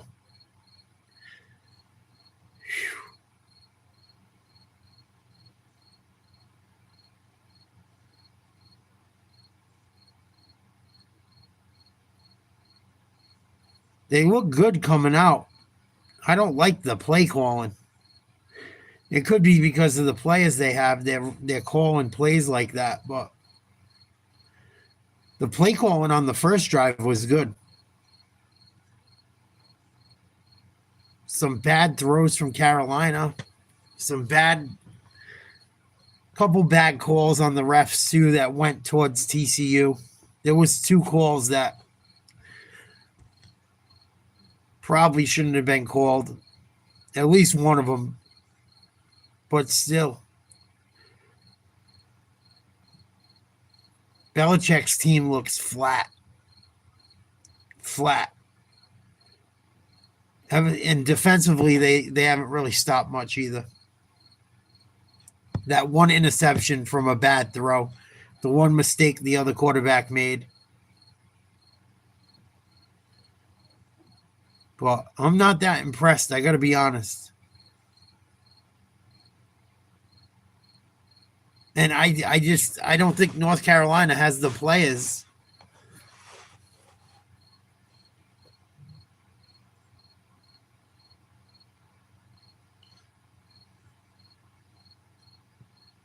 At least not this year. You know, you got to give them a year or two at least to get some guys in there that might want to play for him. That really buy into Bellichek and his greatness and shit. But I had a feeling it was going to go this way tonight. And there's still a lot of time left. And they're at home, but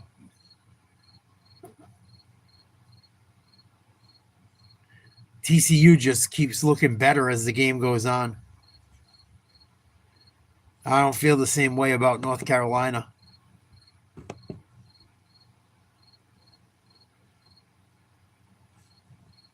But we'll see what they can do. Got a 2-minute drive. See if they can get something done. I know TCU gets the ball at the half, 100%.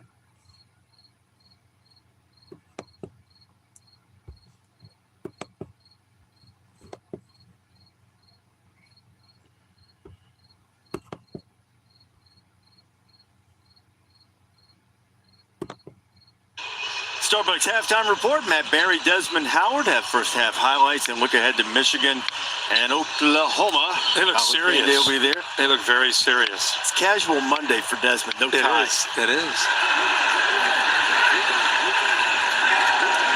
North Carolina trying to put something on the board before the half.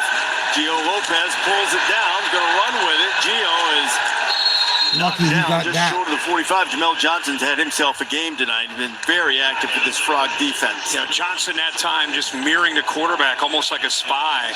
You know, the last time Gio Lopez had completed a pass was 8:12 Eastern, which was Hour and a over an half hour. ago, Yeah, an hour and whatever 14 it is, minutes. 14 minutes. Let's get a completion. Let's get a quick slant here and Do put that to something. bed. He's just 0 for 3, though. They've only thrown it 3 times since that opening drive. They have not converted a third down yet. 0 for 4. They're trying to go do it here. Trying to go empty here to get the numbers for him, maybe on a quarterback draw, but they're blitzing. They got it snapped and Bad they're snap. to him. Gio's Throws going to deep. fire it deep. He's what you Picked almost. out there. And all over him with excellent coverage was Austin Jordan. No flag. I'm looking for a flag on Well, that the one. timing is off because the snap bounced back to the quarterback. Now you got the slot fade, but really good coverage. I'm telling you, TCU, with the speed they have on the back end, that was Jordan, the transfer from Texas. Horrible They just snap. don't feel threatened, and they have been stride for stride in phase on those deep balls. Kirk, that's why we've brought up the center a couple of Underthrown times ball. tonight. That was Chad Lindbergh. We're certainly not picking on him. He Never done he's a it. transfer from Rice. He's never done it before, and they were concerned about the shotgun snaps. Especially on third down. Yeah, that one didn't quite get there. Oh, another fumbled snap. The snap, and a really good job to get that punt out of there by Tom McGinnis. Almost had a Sean McDonough trouble with the snap moment there. Wow, UNC's falling apart.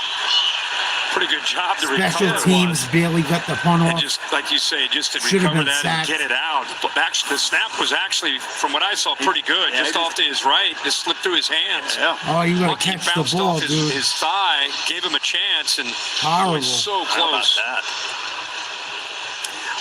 Australian, though, that was a little bit of Australian rules football It right was. there. Yeah, it was. At least he didn't do that hand pass thing. That would not have worked out well. And a little bit of frustration there, and of Bellichek course, looks special teams. Bill's baby. You know, he loves special teams. Worked very hard on them, but that's gonna just drive an him nuts. unfortunate operator error for McGinnis. Could have been much, much worse. But now with 53 seconds, TCU has it 80 yards away from the end zone. First down completion. Well, you got a veteran quarterback, a good group of receivers. You got 3 timeouts. So even though they're starting at their own 20, they're thinking at the very least trying to get in the field goal UNC range. gives up Especially 7 with here. Kendall Briles' aggressive This game's mindset. over. DJ Rogers, that big tight end, they're really high on his ability and potential. He has 3 catches tonight. That one picked up 5. And stopped the clock, getting out of bounds. Here's Hoover on second down. Throw it First underneath. down and some out of Barnes bounds. out of the backfield. Picks up the first down. Kid's having a TCU, game. this is how you start a late drive in the half. You get that first down, now you can start attacking. And Eric McAllister won for TCU. They're probably their best receiver, 6'3". He's been moving inside and outside, and everywhere he goes, Thaddeus Dixon is following him. So it's one-on-one, 2 of the better players on the field. Carolina not leaving McAllister alone. They'll go to the ground this time. With Bad play a full call. complement of timeouts, they can afford to try to pop one, and they'll use a timeout. I get why they did it. They were 36 seconds to play You're in the moving the first ball half. through the DeAndre air. Robinson, So big transfer from TCU will take a timeout right around the 40-yard line, their own side of the field, up by 10. I'm not impressed with North Carolina. I didn't think I would be. They made a lot of moves going into this year. It's Belichick's first year at the helm. I didn't think they would light the world on fire. I thought they would play better than they have, honestly. The special teams fuck-ups, the turnovers. I thought they would do better. Defensively, they have not looked good. Pick 6. 2nd and 10, 17-7 TCU. What up, Maki? How are you, brother? 2nd and 10, TCU. Here we go. 7-0 since there's been all TCU. Another completion. Another first down. For the boundary very wisely, and the clock stops with 31 to go. And I don't know it officially, but they continue to go away from one, Thaddeus Dixon, back to the boundary against Allen and Conley. A lot of times, like I said, you've seen Dwyer get his opportunities. He has 7 receptions to lead to lead TCU.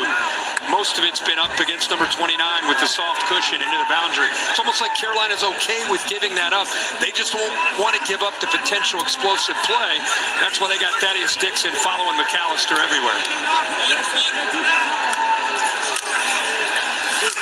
Oh, nice play. It's Manjack on the grab, the transfer from Houston, and now all of a sudden they are right there on the edge of field goal range with 24 kicks to go. Pickup of 18. Yeah, Deary, the center, gets a little bit downfield there on that RPO. The linebacker. Give me 1 minute, Mark. It's almost half.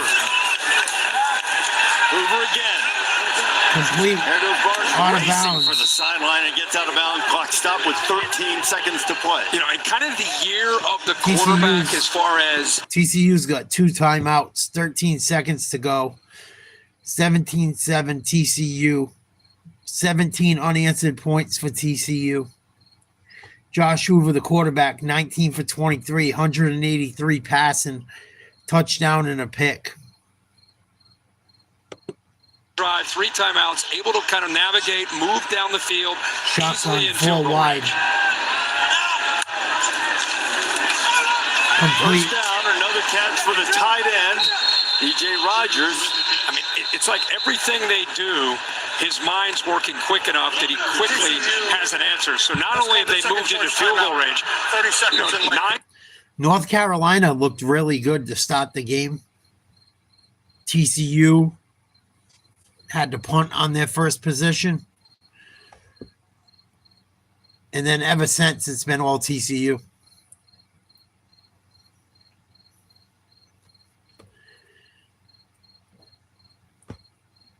Yeah, I mean, how do you... Anyone that thought Archie Manning was going to go into fucking Ohio State and beat them in his first real start was out of their mind. I think it was way too much. They thought he was going to go into Ohio State and beat the national champs, returning 2 of the best players in the country on offense and defense. It's not going to happen. He's not as good as they say he is. Maybe one play for sure with a 1 timeout, maybe 2, depending how quickly he gets it out of his hands. Your point, he's been masterful on the drive. Going to the end zone, good coverage over there. Nothing doing. Like, nowadays, people use that generational talent shit way too often. There was a couple people when we watched the game that were glazing him. Look at his body. Look at him move. I go, dude, what, if you ever watch Michael Vick play, Jesus Christ, you think this kid's athletic. It's like people act like he's Michael Vick.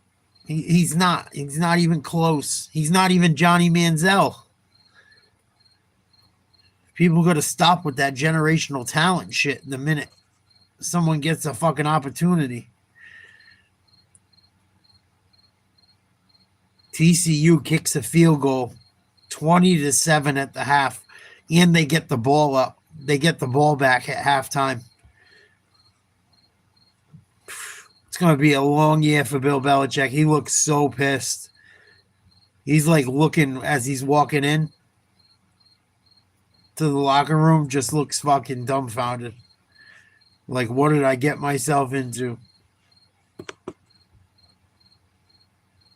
He does not look like a happy guy. He looks like he's looking at a ghost as well.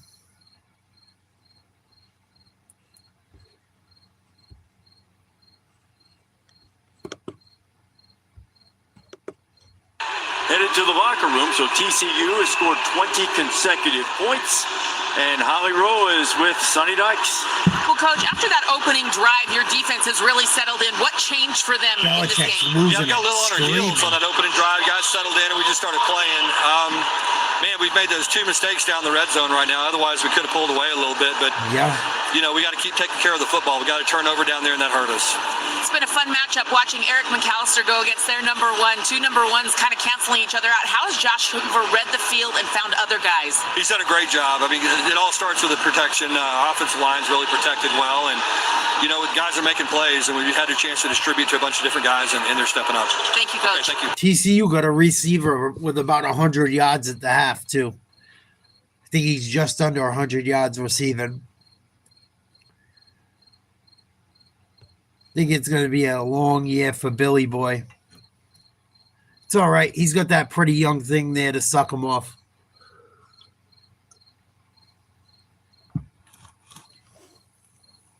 I shouldn't say that. That's fucking wrong of me. But it's probably true.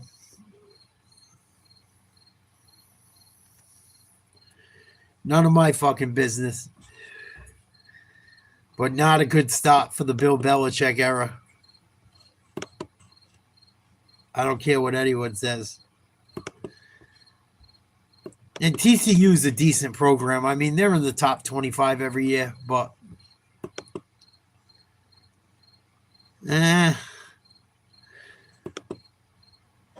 people are expecting big things out of Bellichek. Probably too big of things. And he's old already and shit. I don't know how long this experiment lasts. I think they're trying to make it look. I think they're going to try and make it work and then hand it over to his kids. But we'll see.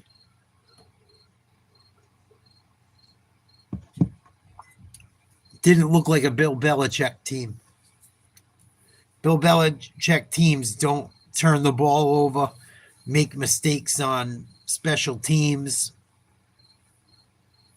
get all kinds of flags. Yeah, come back, Mark. Please do. Tomorrow night's my birthday. We're going to hang out and go live for my birthday, I think.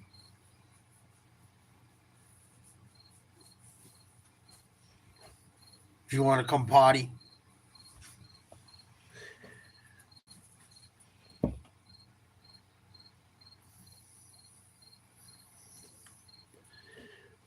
Probably just put on some music and chill. Shoot the shit. Still taking care of my mom quite a bit.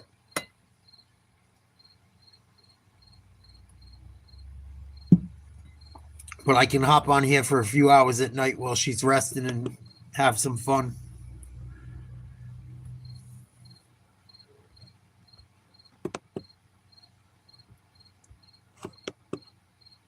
It's going how I kind of thought it would go, though. I don't know about you guys. I had a feeling North Carolina was going to struggle.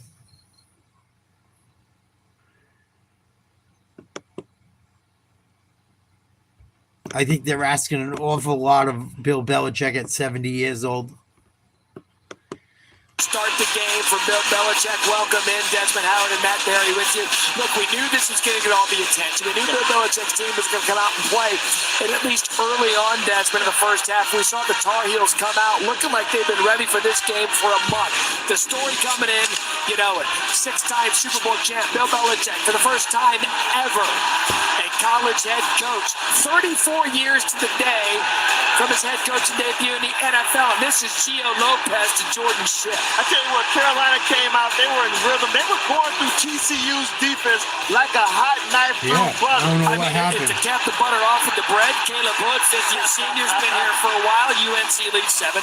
Yes, sir. Carried the man to the end zone. My man, Randy Moss is excited about it. But I want you to keep an eye on this, Dad, because we were sitting here on the sidelines watching the game. The first drive, 7 plays, 83 yards. Everything was perfect. Right. That's what they've done since. 17 plays in just 20 yards. Awful. A yard of play. 20 yards, that's not going to get it. I tell you what, I thought that TCU got a lot more physical after that first drive. They started to control the trenches. And speaking of TCU, the offense, you knew Josh Hoover, you knew these frogs under Sonny Dykes were going to come out and score points, and they did just that. The story of this game, they showed Michael Jordan early. The Jordan making noise tonight is Jordan Dwyer.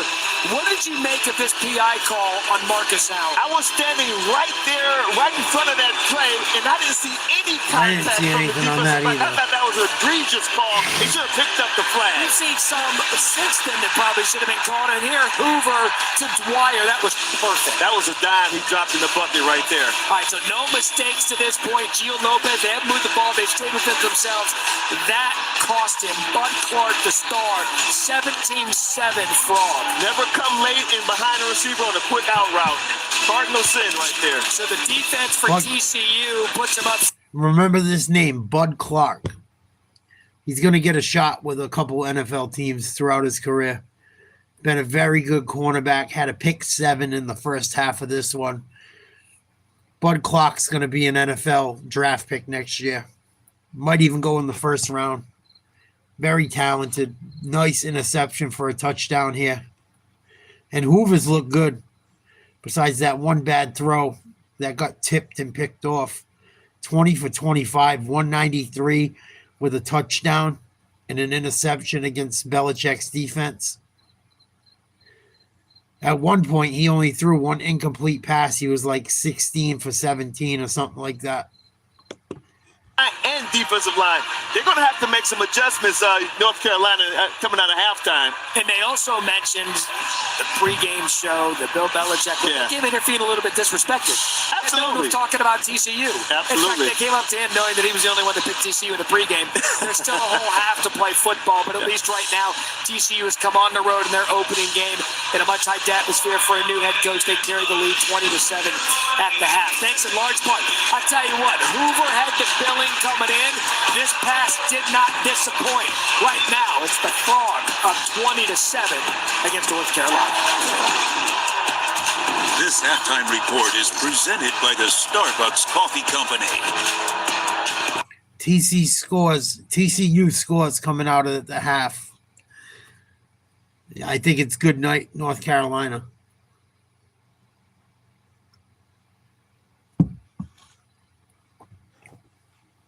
Got a pretty good feeling.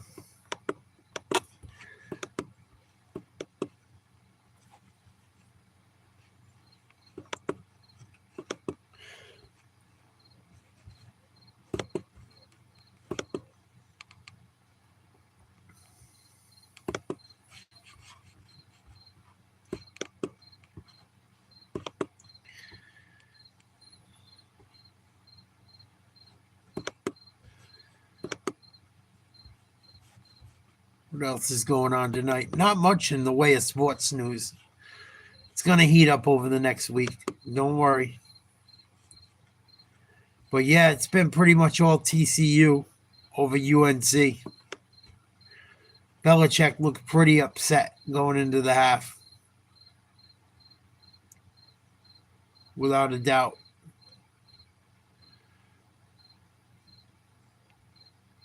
Without a diz out.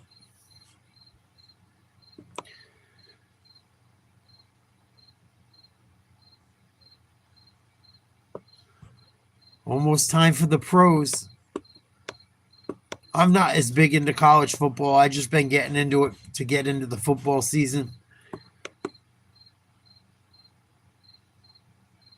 Obviously wanted to watch Bellichek tonight as a Patriots fan.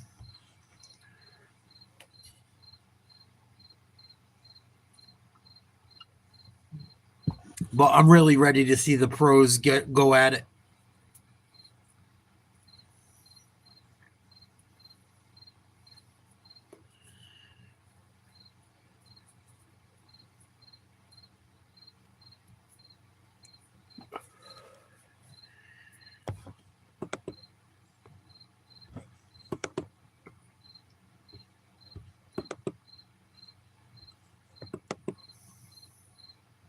Belichick's going to be in for a long fucking year.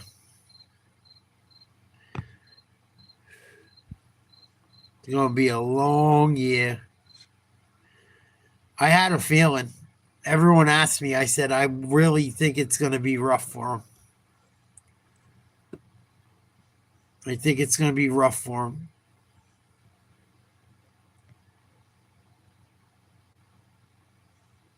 He's used to having the greatest quarterback of all time. He ain't going to have none of that at North Carolina. Get on the plane, head back to Death Valley, baby. Fake! What a call! Number 25, Boise State is dominated. Touchdown! What a catch! Gets hit. Swings a tackle. Stays in bounds. Inside back. Touchdown! Thought you'd like a special teams touchdown. Yeah. C.J. Daniels! From 63. Oh my good. Look out. Oh my. Look out. How about it, Knowles? Crazy first week.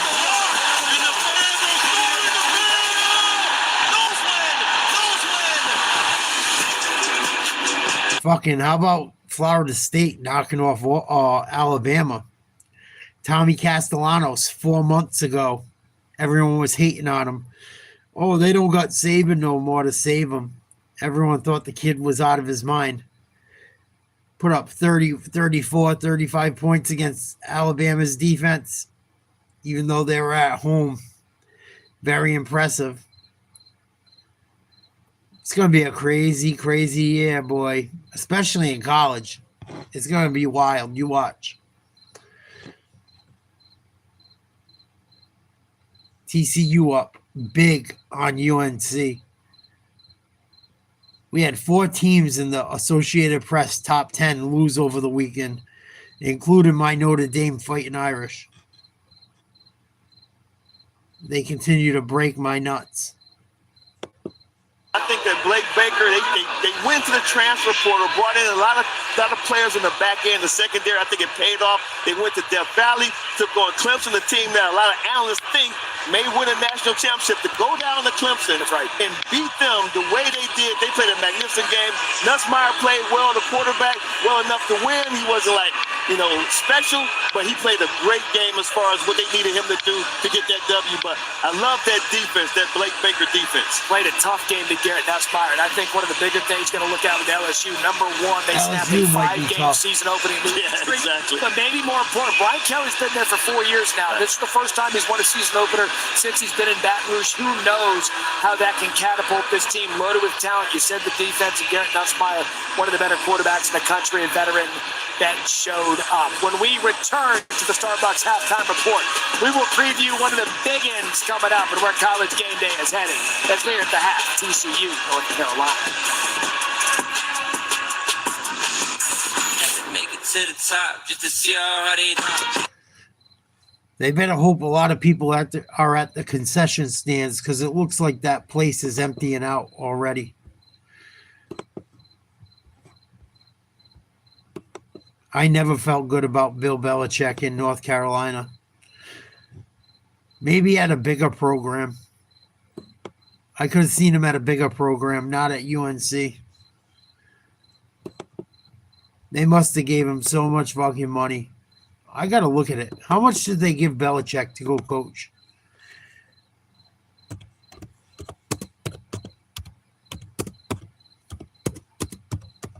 It's got to be fucking money that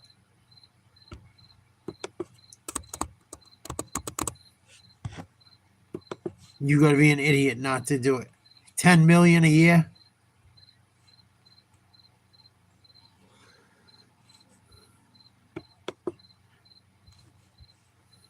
Bill Belichick is getting paid $10 million a year at the University of North Carolina as part of a 5-year contract. This includes a $1 million base salary and $9 million in supplemental $9 million in supplemental income. Whatever the fuck that means. It means a lot of money. And then he can win he can get an extra 1.7 million if they win the college football playoff.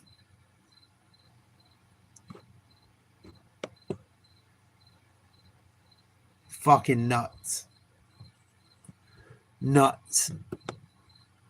10 million a year to put up 7 fucking points in the first half. I could do that. Shit.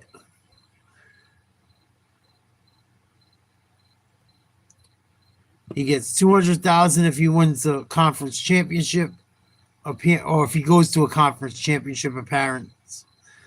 300,000 for winning the conference championship. 150,000 for every non-CFP bowl game. 350,000 for appearing in any of the following: Pop Tarts Bowl, Tax Slayer Gator Bowl, or the Duke Mayo Bowl. 750,000 for appearing in the college football playoff, with an additional 250,000 per round, leading to a potential $1.7 million incentive. Bellichek also has incentives for milestones, including awards and academic progress, where they can hide all that extra money. Must be fucking nice.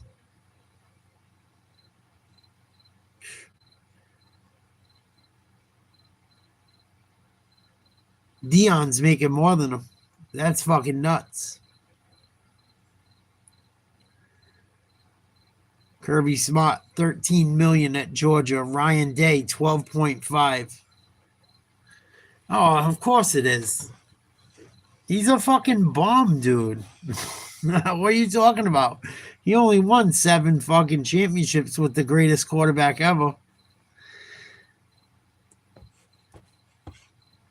This is bad for Bill. None of this is good except for financially. It makes him look worse and worse. And it makes it look like it was more and more Brady and the players on that team. I don't understand. I understand why he did it. He's getting paid like a motherfucker. He should have got paid more.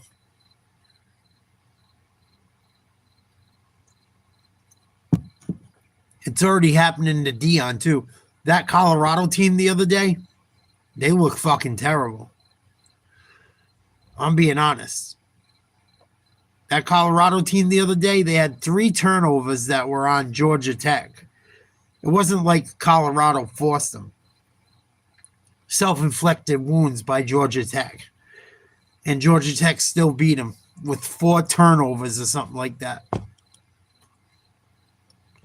It's fucking nuts. And then they like, oh yeah, they played so great. You know, they had 4 turnovers. Well, the turnovers were like, they weren't because your defense caused them. They were because the other team was that fucking stupid. And you still got spanked.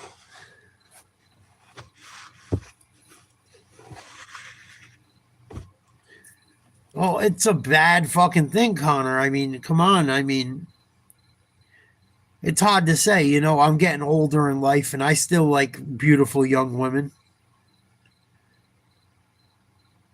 But I don't think at 70 I would be going with a 20, going with someone that young. It just does not look fucking right. It looks fucked up.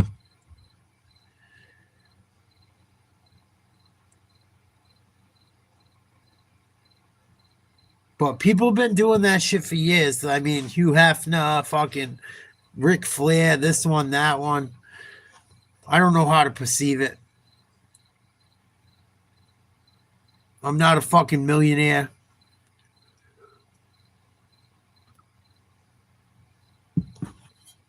But it's not really a good look. Not really a good look. And now you're coaching college ball and shit. Like, not really a fucking good look. Not really a good look.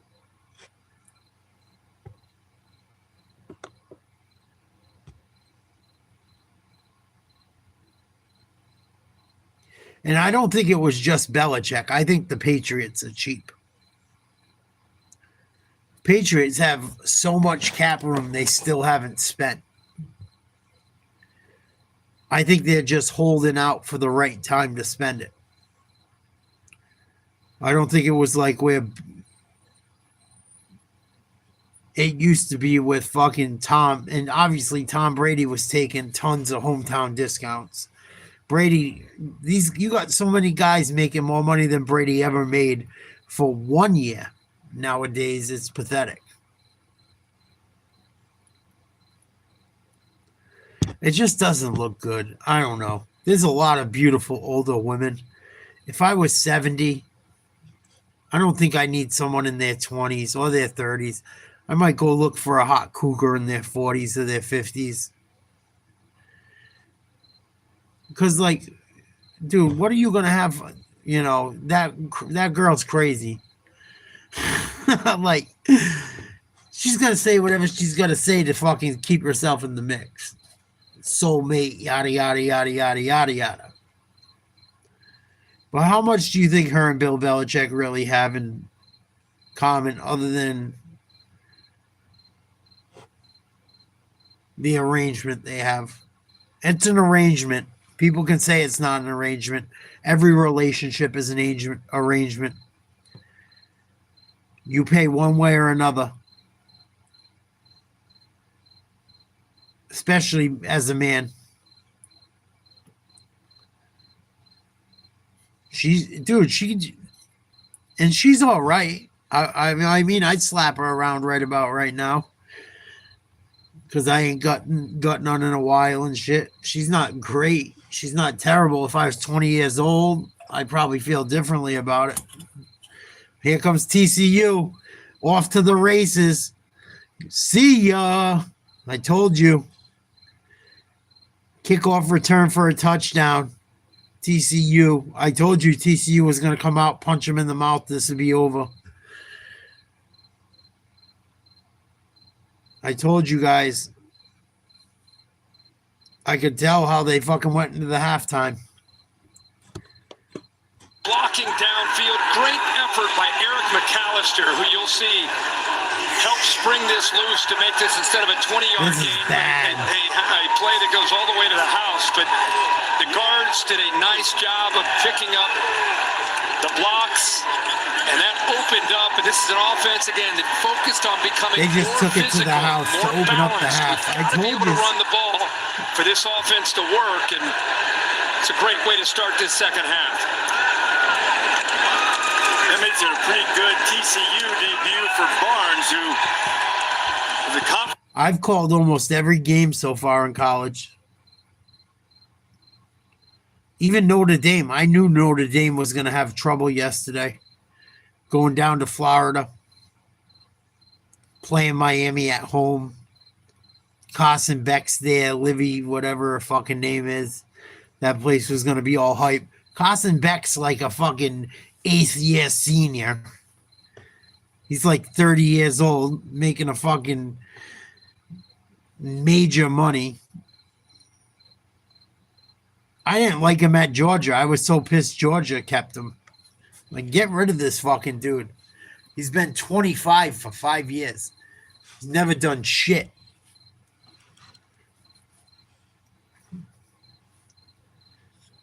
This is going to end ugly. I'm telling you. I really think this Bill Belichick thing ends ugly.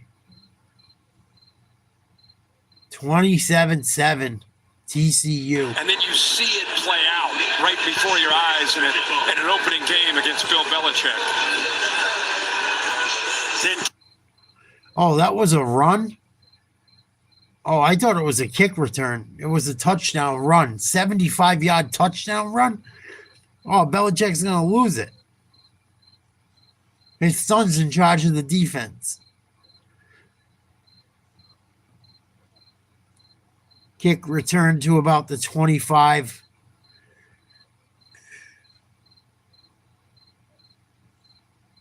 It depends what the contract looks like, Connor. I think they owe him guaranteed money for 5 years.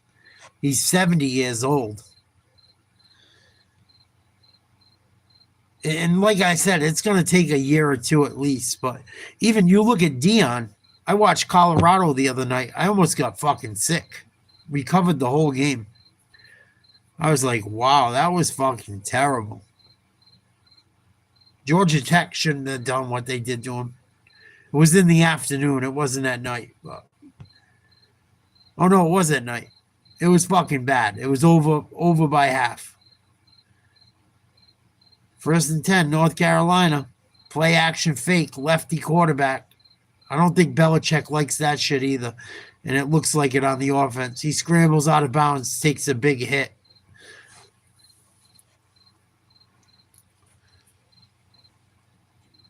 I think this is trying to set Belichick's kids up for life. They're already set. Belichick's worth like $70 million. I've seen so much shit on Bellichek. I've talked about it a lot. He owns so much property up in Massachusetts. They rent it out. They have fucking... It's crazy the money that guy's got. All out on Nantucket and fucking Martha's Vineyard. He's loaded. Just the property he has. I think Belichick's worth about 70 to 80 million right now. And if he ever writes a book about everything that truly happened, quote unquote, he'll make another 20 million probably.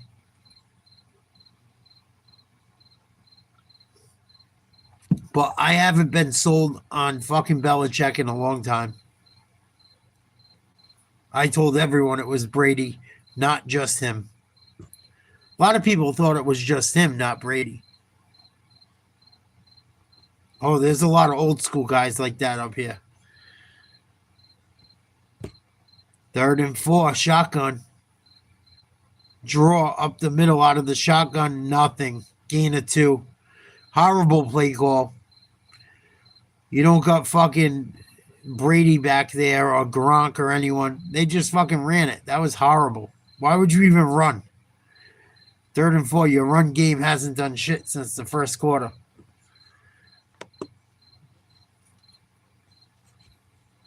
Their offensive coordinator hasn't had a good drive since the first one either. Defense to swarm to the football. Tom McGinnis, we saw him mishandle a snap earlier. Pulls that one in cleanly and gets away a nice punt. And, Dwyer almost misjudged that thing. Backpedaled and made the grab, and TCU will have it back at its own 15-yard line after the 51-yard punt to Dorian Barnes. And the offense going back to work when you come back. Well, he did win a championship or two with the Giants. I know he won at least one. But he had fucking... You look at that Giants team. They had Lawrence Taylor and a bunch of other killers. And it's not... Listen, the players got to play. The players got to play. It's up to the players.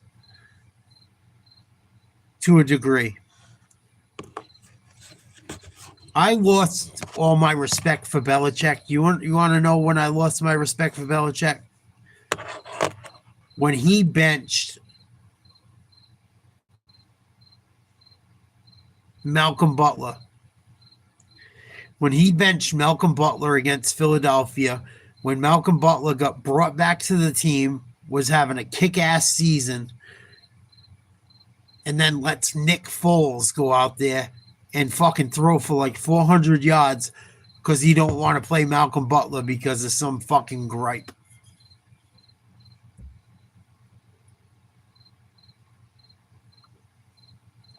And the rumor I heard was that Malcolm Butler's one of his son's girlfriends or wives or something supposedly wouldn't leave Malcolm Butler the fuck alone. It was messing around with him. I don't know if that's the truth. I don't know if they ended up going out and linking up. I've heard multiple different stories. Malcolm Butler won't even talk about it. Malcolm Butler's scared to even talk about it. He's like, I don't know. One day, hopefully it comes out. But something fucked up happened.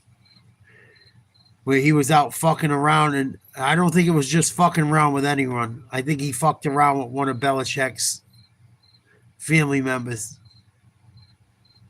Or one of his family members, like wives or girlfriends or fiancés. That's what I heard. One of the possible things. But I mean, he wasn't. Listen, Belichick's a great coach, but you know it comes down to the players as well. It comes down to the players as well. You can't give the coach all the blame. You can't give him all the glory. But there was a lot of people up here in New England that are just like, oh, Bellichek way, the Bellichek way, the Belichick way. My dad was one of them. He used to drive me nuts. I'm like, dude, it ain't fucking Bellichek. It's the guys they got. It's not just fucking Bellichek.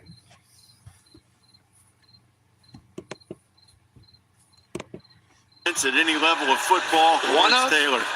I think he's the best. I think he's the best. Yeah. There's some great ones. Yeah. Man, LT. And speaking of LT, we've got TCU running back suddenly looking like their version of LT.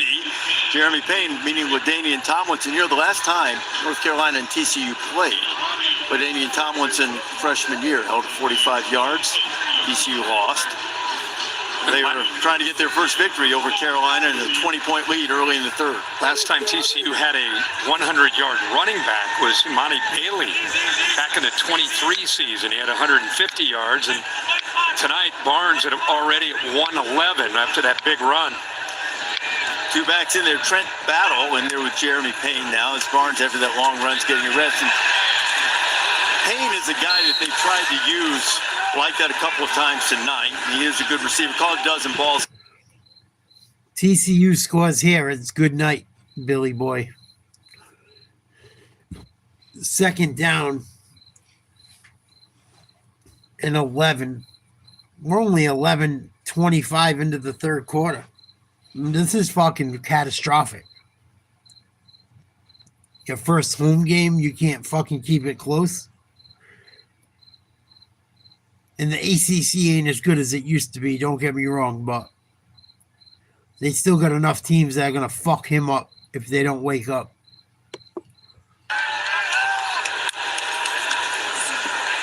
Hoover drains the play clock, and then too easy. Quick completion. There's Payne. He's got a first down. He's Horrible. up to the 45-yard line. This is a much different response. They're playing a soft zone. Why are you playing soft zone? You didn't bring anyone. You drop back into coverage, give up a wide open wide receiver screen for a gain of 4. What are we doing? That's what I'm saying, Connor. TCU's good. TCU will be ranked by the end of the year. TCU is a good, solid Week team. 1 in North Carolina, they want to be tough. They want to be fundamentally sound. And they're a good all team. the things they they have a work good on. program. So that's area that they're They're going to have to usually really top improve. 25. Once again, another missed tackle and yards Look at the after difference. the catch. They continue to. Look at the difference in a top 25 team to a team that's probably top 75. No matter who coaches them. And some of it's talent. But fuck, you gave up 8 targets for 8 catches to one guy for a touchdown and 103 yards. And the Belichick's is supposed to be defensive juggernauts. Supposedly Belichick's a defensive fucking. Him and his kids are defensive fucking minded. And they've given up 100 yards receiving, and we're barely in the third quarter. At the college level, here comes a big run, gain of about 20.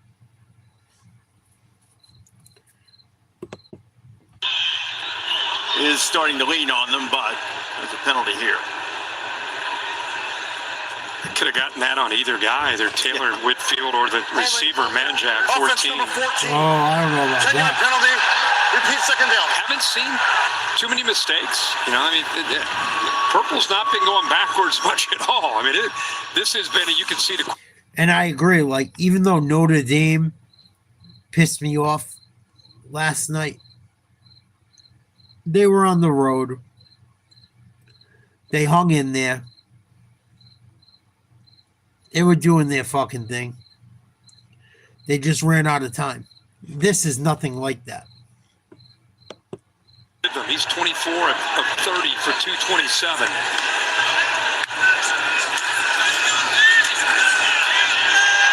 On 2nd and 20, Hoover just loops it out of bounds. 3rd and 20. With more on Poison Ivy, here's Holly Rowe. Well, you know, we become experts in these things, but what we didn't know, I didn't realize, is just how susceptible it is to spreading. So if you have any contact with other people, it can spread quickly. So when he came back to practice, they did not want it spreading throughout the team. So they said he was out there practicing in what looked like a beekeeper outfit, head to toe covered, so there wasn't any contact spread of the Poison Ivy. 3rd and 20, TCU out of the gun. I'm chuckling, but I wasn't the one scratching and looking for calamine lotion. 3rd down and 20.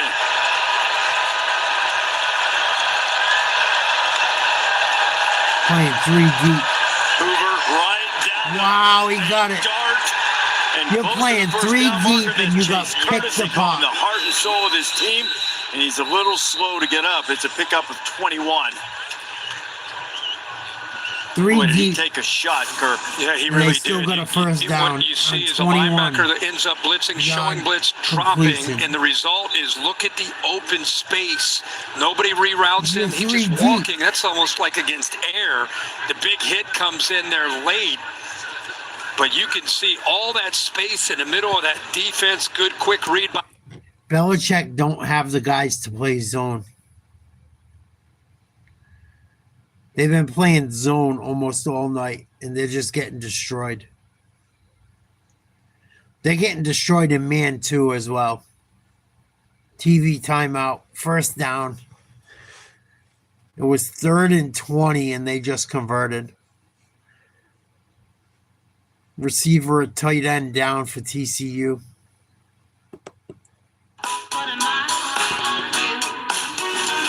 Some things are just too important to miss out on.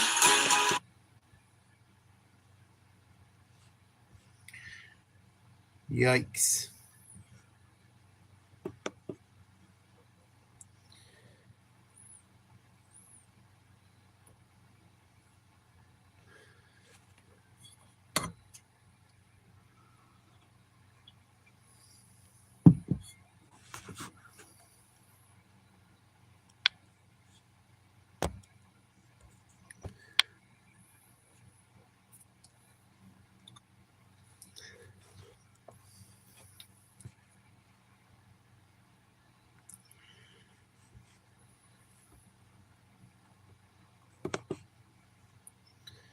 And TCU's a quality opponent. They are. But I just don't. I don't know. I don't know if Bill Bellichek brings enough of the players you need nowadays to get the fucking job done. North Carolina's gonna have to open up their wallet or their checkbook and really start paying some people because they're in the ACC. That's what fucking I don't understand about Bellichek going to North Carolina. If you went to the Big Ten, the SEC,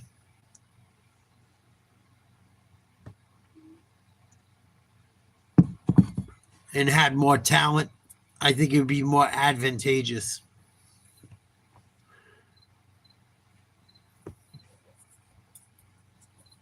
I think this is more him trying to set his kids up and show that they're really the capable ones. Matthew Stafford set up to stop for the Rams.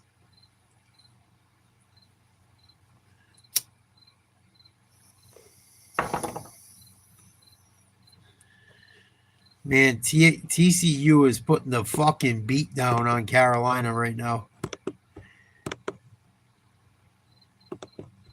Player just two guys that ran into each other. Okay. There has to be an indicator, and there's no indicator. Right, and even so, the helmet's hit, and there's a larger area on top now. It wasn't really the crown of the helmet. No. So, you know what? Surprised Bill Belichick didn't challenge that. I actually think it was the right call. Do you? Football move, and he fell on the fumble. What is a football move? Ask Clemson. Into the open field goes that's a battle. There's a football move right into the end zone. A 28-yard run, and the heels are getting the boot put right to their backside. They've got these backs that are doing their job, but again, you got to give credit to the offensive line, the communication that they're utilizing up front. This shit's Big tight end DJ Rogers gets involved. It's the same play that they're able to spring the big long run on the first play of the second half. Belichick this time they ran the same play to the left. 33-7, third quarter. 8:30 to go. 33-7, and Lemmerman is on for the extra point. Battle's first carry turned out to be quite productive. Number 34 gives them 34 points. Bruno and Bennett, the guards, are going to pull. I had a bad see feeling. both 60, 62 getting outside. I love the motion, which takes another defender with them. And now it's just guys doing their job and making blocks. See the two guards get out there? It's the exact same play we saw for the touchdown. And this time they're able to run it to the left. Look at the block by Zero, the tight end. Watch him work up, gets to the backer. A lot of people told me I was fucking an idiot for thinking Bill Belichick wouldn't be successful in college football. I think it's going to go really poorly. I don't think it's nothing more than money. I don't even think he's really coaching. I just think he's the face of it. I think it's his kids and everyone else, and it's what the media brings, the attention. Even if they lose, they're still going to make major money, which is fucked up. But I had a feeling, honestly, I still didn't think it would go this bad, Connor.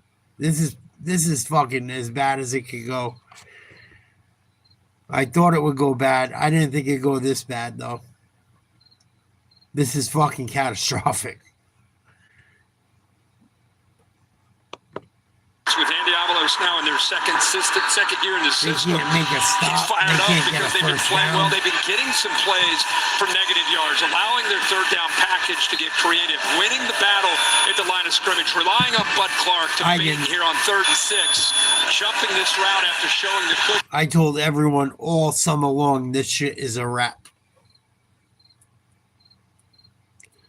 If he was still that good, he'd be coaching fucking New England.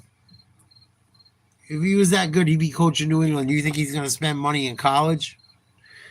Oh, he's going to keep it so he can make it. The end of the New England days should tell you everything you need to know. They're playing with a chip on their shoulder tonight. Hey, brother, they know now. They know now.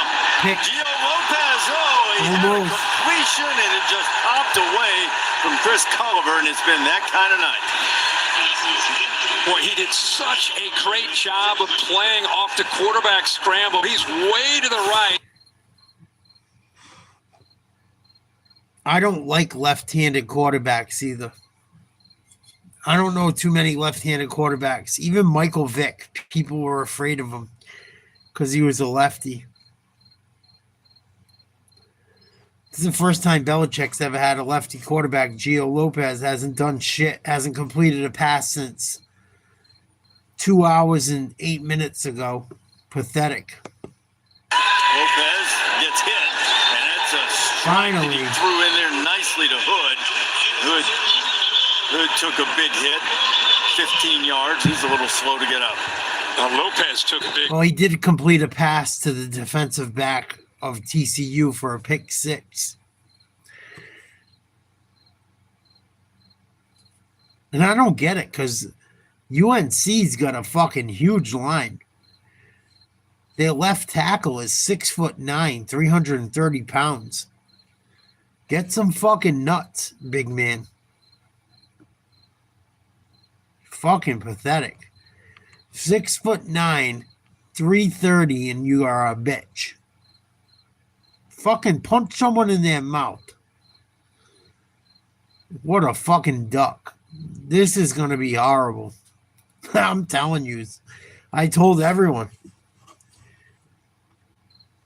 When I was at the beach and people would listen to sports talk with me, and while I'd be doing videos at the beach and talking sports this summer and trying to get subscribers and shit, even the people at the beach are like, you think he's going to be that bad? I go, yes, I think it's going to be horrible. I think Bill Belichick is going to fail miserably, and I hate to say it. I also love to say it because he benched fucking Malcolm Butler against the Eagles and cost us the title. But Bill Belichick his head's not in it, man. He's all about stabbing that young hot chick. Obviously. Interception in the red zone in that game. Colorado won 45-42. And like you and Holly are saying, I think a big part of that, he was just saying the buzz of it. Right. There's so much buildup with Coach Prime being in Boulder and that first game, and it was almost, they were an afterthought, and they got caught up in that. This time, after that experience, they've used that as hey, let's stay focused on us. Let's prep. Let's get ready to go. Not worry about this. He's going to get dragged down. Yup, fumble. Oh, they're taking it to the house. This is terrible. Is Devin Deal. And I told you. To borrow from my friend Rich Eisen, Belichick's going to retire tomorrow. 40 consecutive points with a point after coming. And once again, Reese, it's Andy Avalos' goal of getting offenses behind the sticks. It's a third down and long. Look at the pressure with the linebacker blitz. Good job. Bro, I've never even seen a high school team get 40 straight strung on them. Never. They got 40. They scored the touchdown to start the game, and they've given 40 points up in a row. That's their second turnover for fucking 6. And I told you by this point of the game, this stadium would start emptying.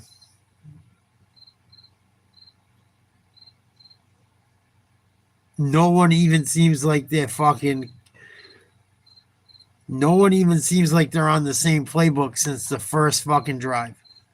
Bill Belichick's going to retire tomorrow. He should. This is going to be horrible. And it's going to be an even worse year. It's going to be an even worse year because it's going to get worse every week. This ain't going to turn around. They're getting stomped out. Watch, Dion's in trouble too. Dion in Colorado, they're in trouble too. And I'm not a Dion hater. I think his kid deserves a shot to play. That's Shador at least. I'm not a Dion hater or a Shador hater, but they're going to find out this fucking year that just throwing some fancy face in as the head coach don't cut it if you don't have the talent. I said this was going to be bad. I said it could be a dumpster fire. This is worse than a dumpster fire. This isn't even a TCU. This TCU is usually ranked. This team ain't even ranked this year. You think it's going to get better for UNC? They got to play Clemson, if I'm not mistaken.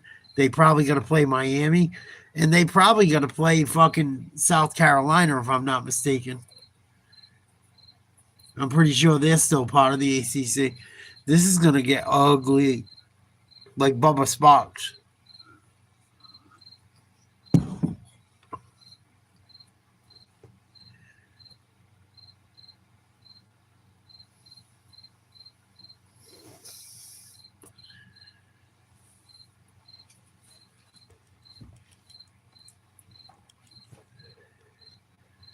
Crazy.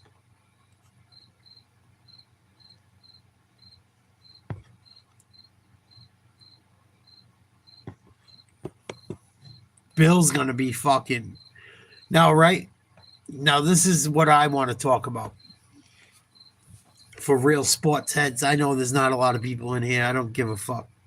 I do it for my own peace of mind and hanging with you guys that give a fuck about me or enjoy hanging. What is Bill Belichick going to say now? You going to keep treating the media like shit?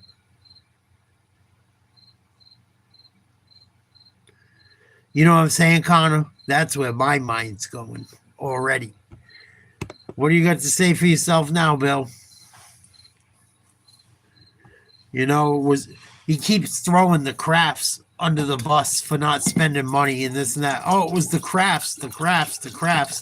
Which I also understand maybe it was the Crafts because the Crafts still haven't spent a ton of money besides getting Stephon Diggs. I mean, they spent a little money. They got Spillane, Diggs. They got a couple linemen.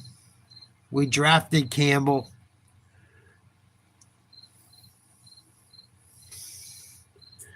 This could look really bad for Bill Belichick in the near future. This is a complete belt-to-ass whooping. Mostly the seats because TCU has done what road teams love to do. They've about half emptied the stadium. Half? He never says shit. Maybe a little more. I think exactly. That's a tough, the build-up and then to be down 41-7. 41 consecutive. Carolina took the 7-0 lead. Gio Lopez has had his second turnover and took a big hit. We'll go to the bench, and Max Johnson what a story. Make his return. A spectacular story.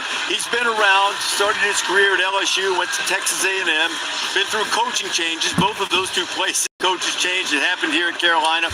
First game last year against Minnesota, suffered a horrific broken leg. And it's great to see Max back on the field. He's a great young man from a tremendous family. Max Johnson, Super Bowl winning quarterback. His father, another lefty from Bellichek at quarterback, and he completes his first pass. Now, you might have been watching in that opening weekend of last season when Max Johnson against Minnesota on August 29th. He's got two left-handed quarterbacks. Everyone knows you don't go with a lefty quarterback. Especially in today's NFL. What the fuck? He's never coached a lefty. He's got two.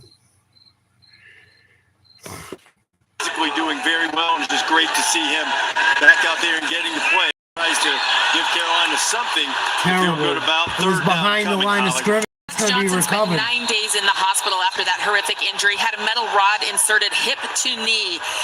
He had to have a wound vacuum as we see a fumble here on the field. It was a horrific comeback, and as you said, a chance that there was a possible amputation. This young man said, I will be back, and 1 year from that game, he is back stepping onto the football field. He said, my parents became my best friends because they had to help me get out of bed and walk. 5 surgeries later, and here he is playing. Unbelievable. Wow. Another turnover. Story. It's incredible. He's just out there, like you and Reese indicated. Yeah, I'm gonna watch every minute of it. Possibly losing his leg to being all the way back to being able to be on the field. That is right, almost parallel to the line of scrimmage. They called this a lateral. TCU with a quick recovery. Guy should have caught it. But Marcus the previous play is under further review. I don't rolling on the field. It was a backward pass recovered by TCU. I think this is going to be. I think it's going to be an incomplete pass. Phil, what do you think there? He's got to turn Bill's. Bill Amanye, our officiating expert. The replay's under review right now, and it's a forward pass. It's incomplete. Yeah, They'll get the ball back. It is. I like when you say it with authority like that. Like there's you're just not even. He should have caught it. First of all, he should have caught it. Hit him right in the fucking hands, right in the numbers. He should have caught it, made a move, and been upfield. No one was even going to hit him before he got 3 or 4 yards upfield. Unfucking real. I knew it was coming. Bill Belichick's heart is not in football. It's not. It hasn't been in a long time.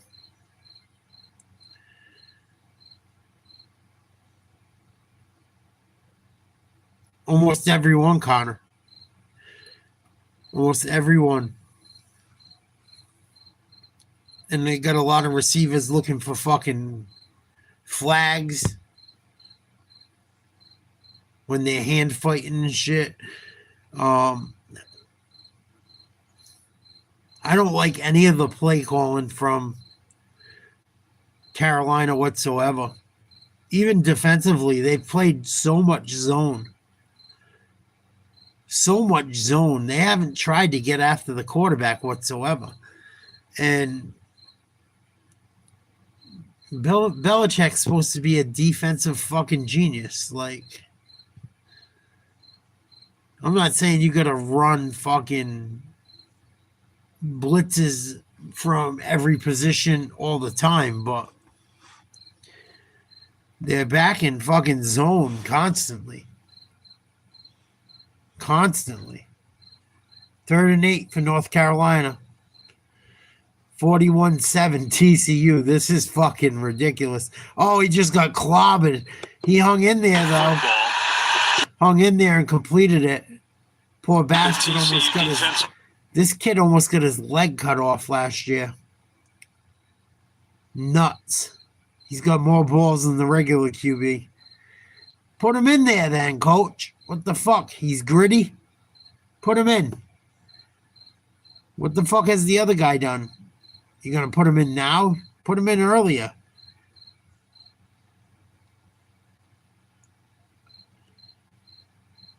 Max Johnson, first down.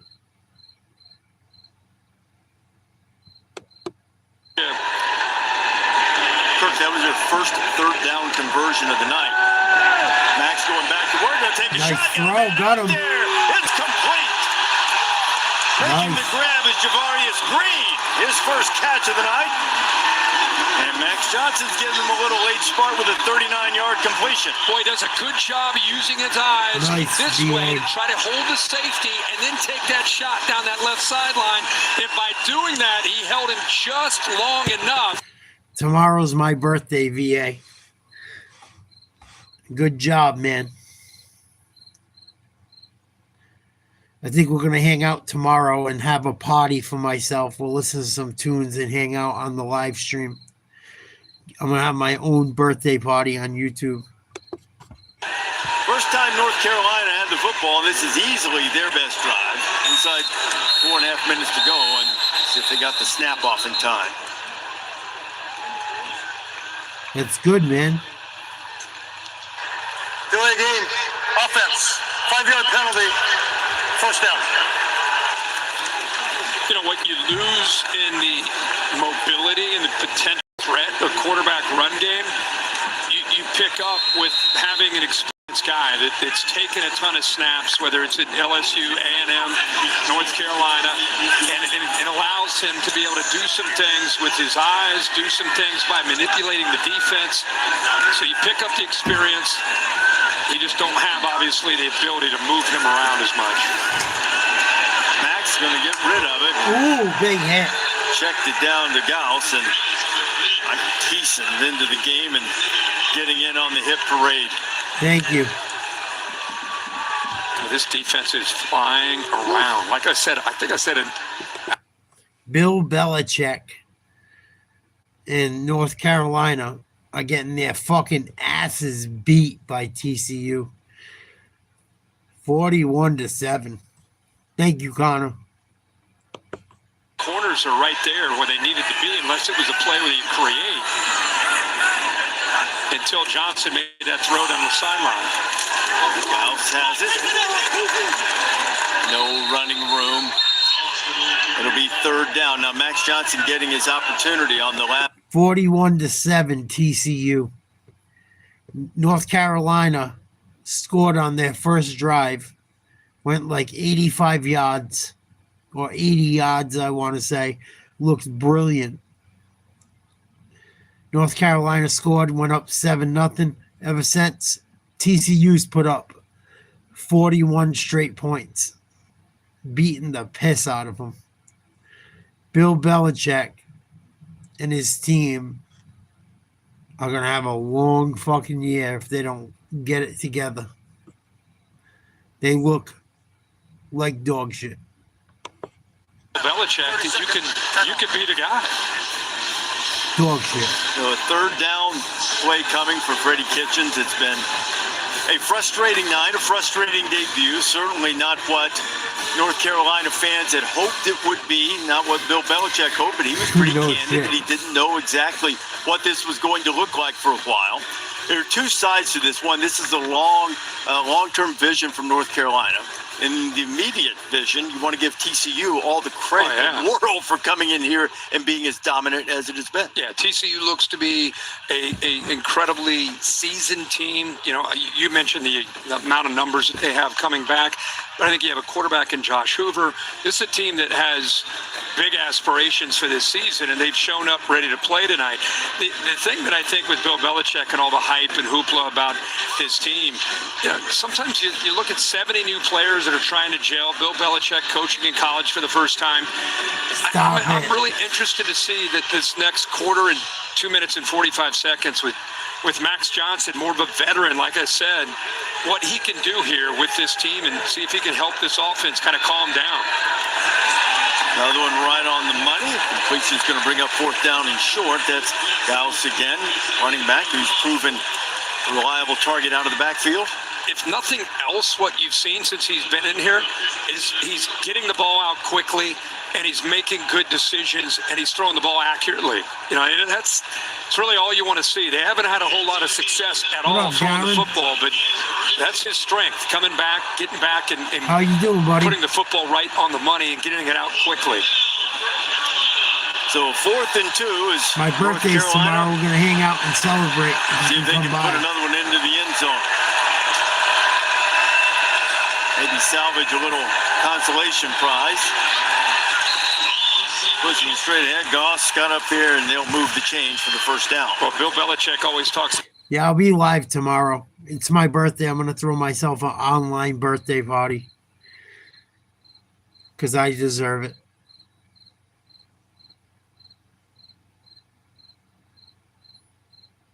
All right, Darren. Thank you, brother. I'm still going strong. I just haven't made many weight loss videos lately. I've been a little stressed out, taking care of my mom.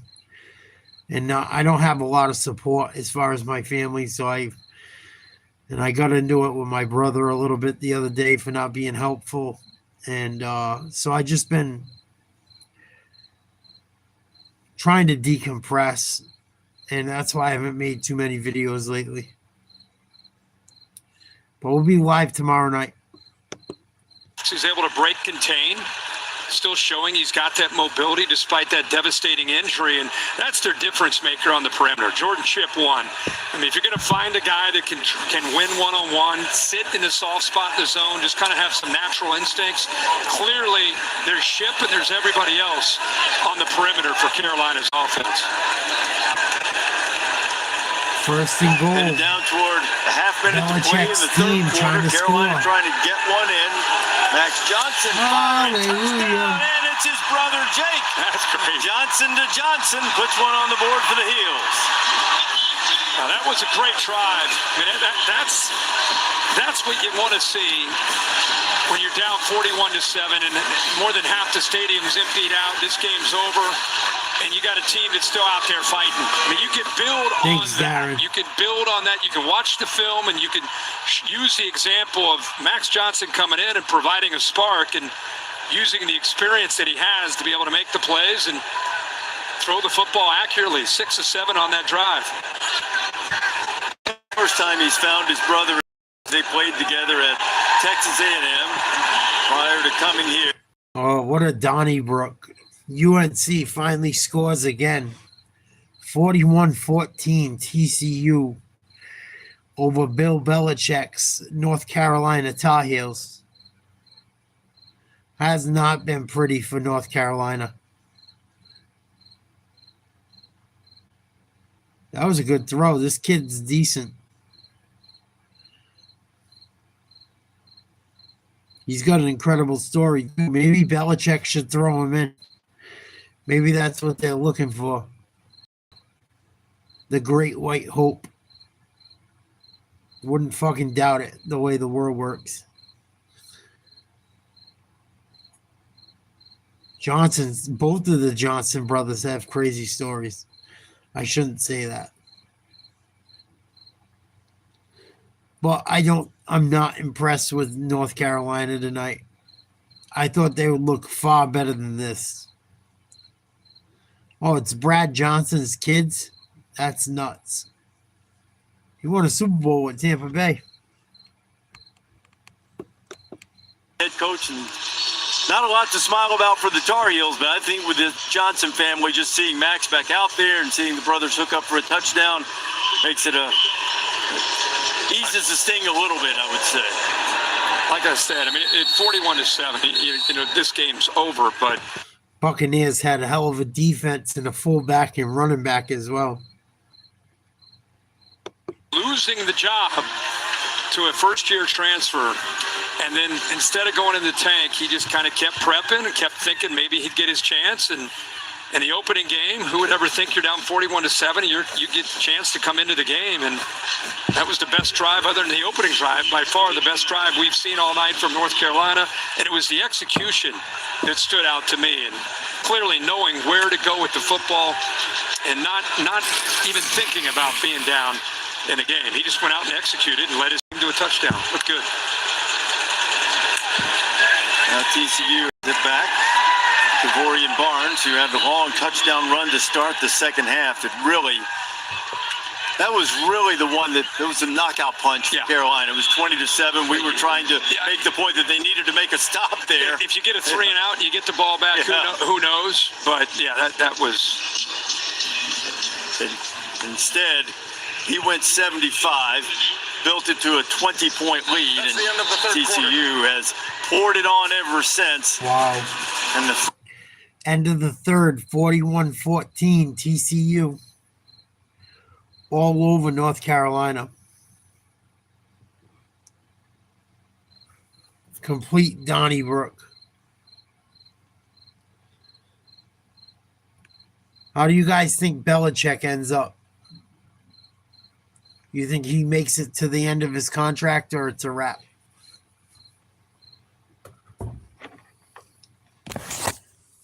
Not a good start. That's for damn sure.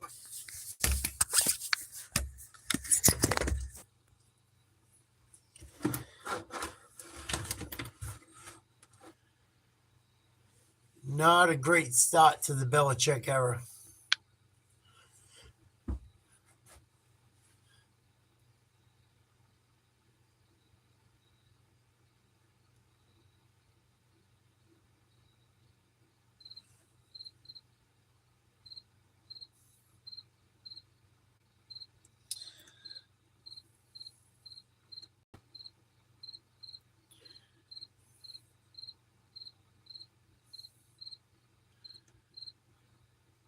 Fall, the season of sneeze, the autumn of but you're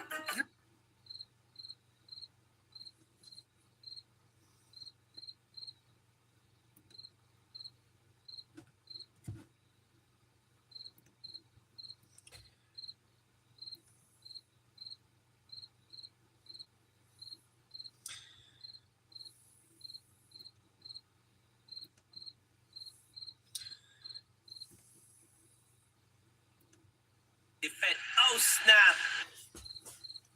All right, y'all, I'm going to restart this stream. See if anyone wants to hang out for my birthday, talk some shit about sports that are upcoming.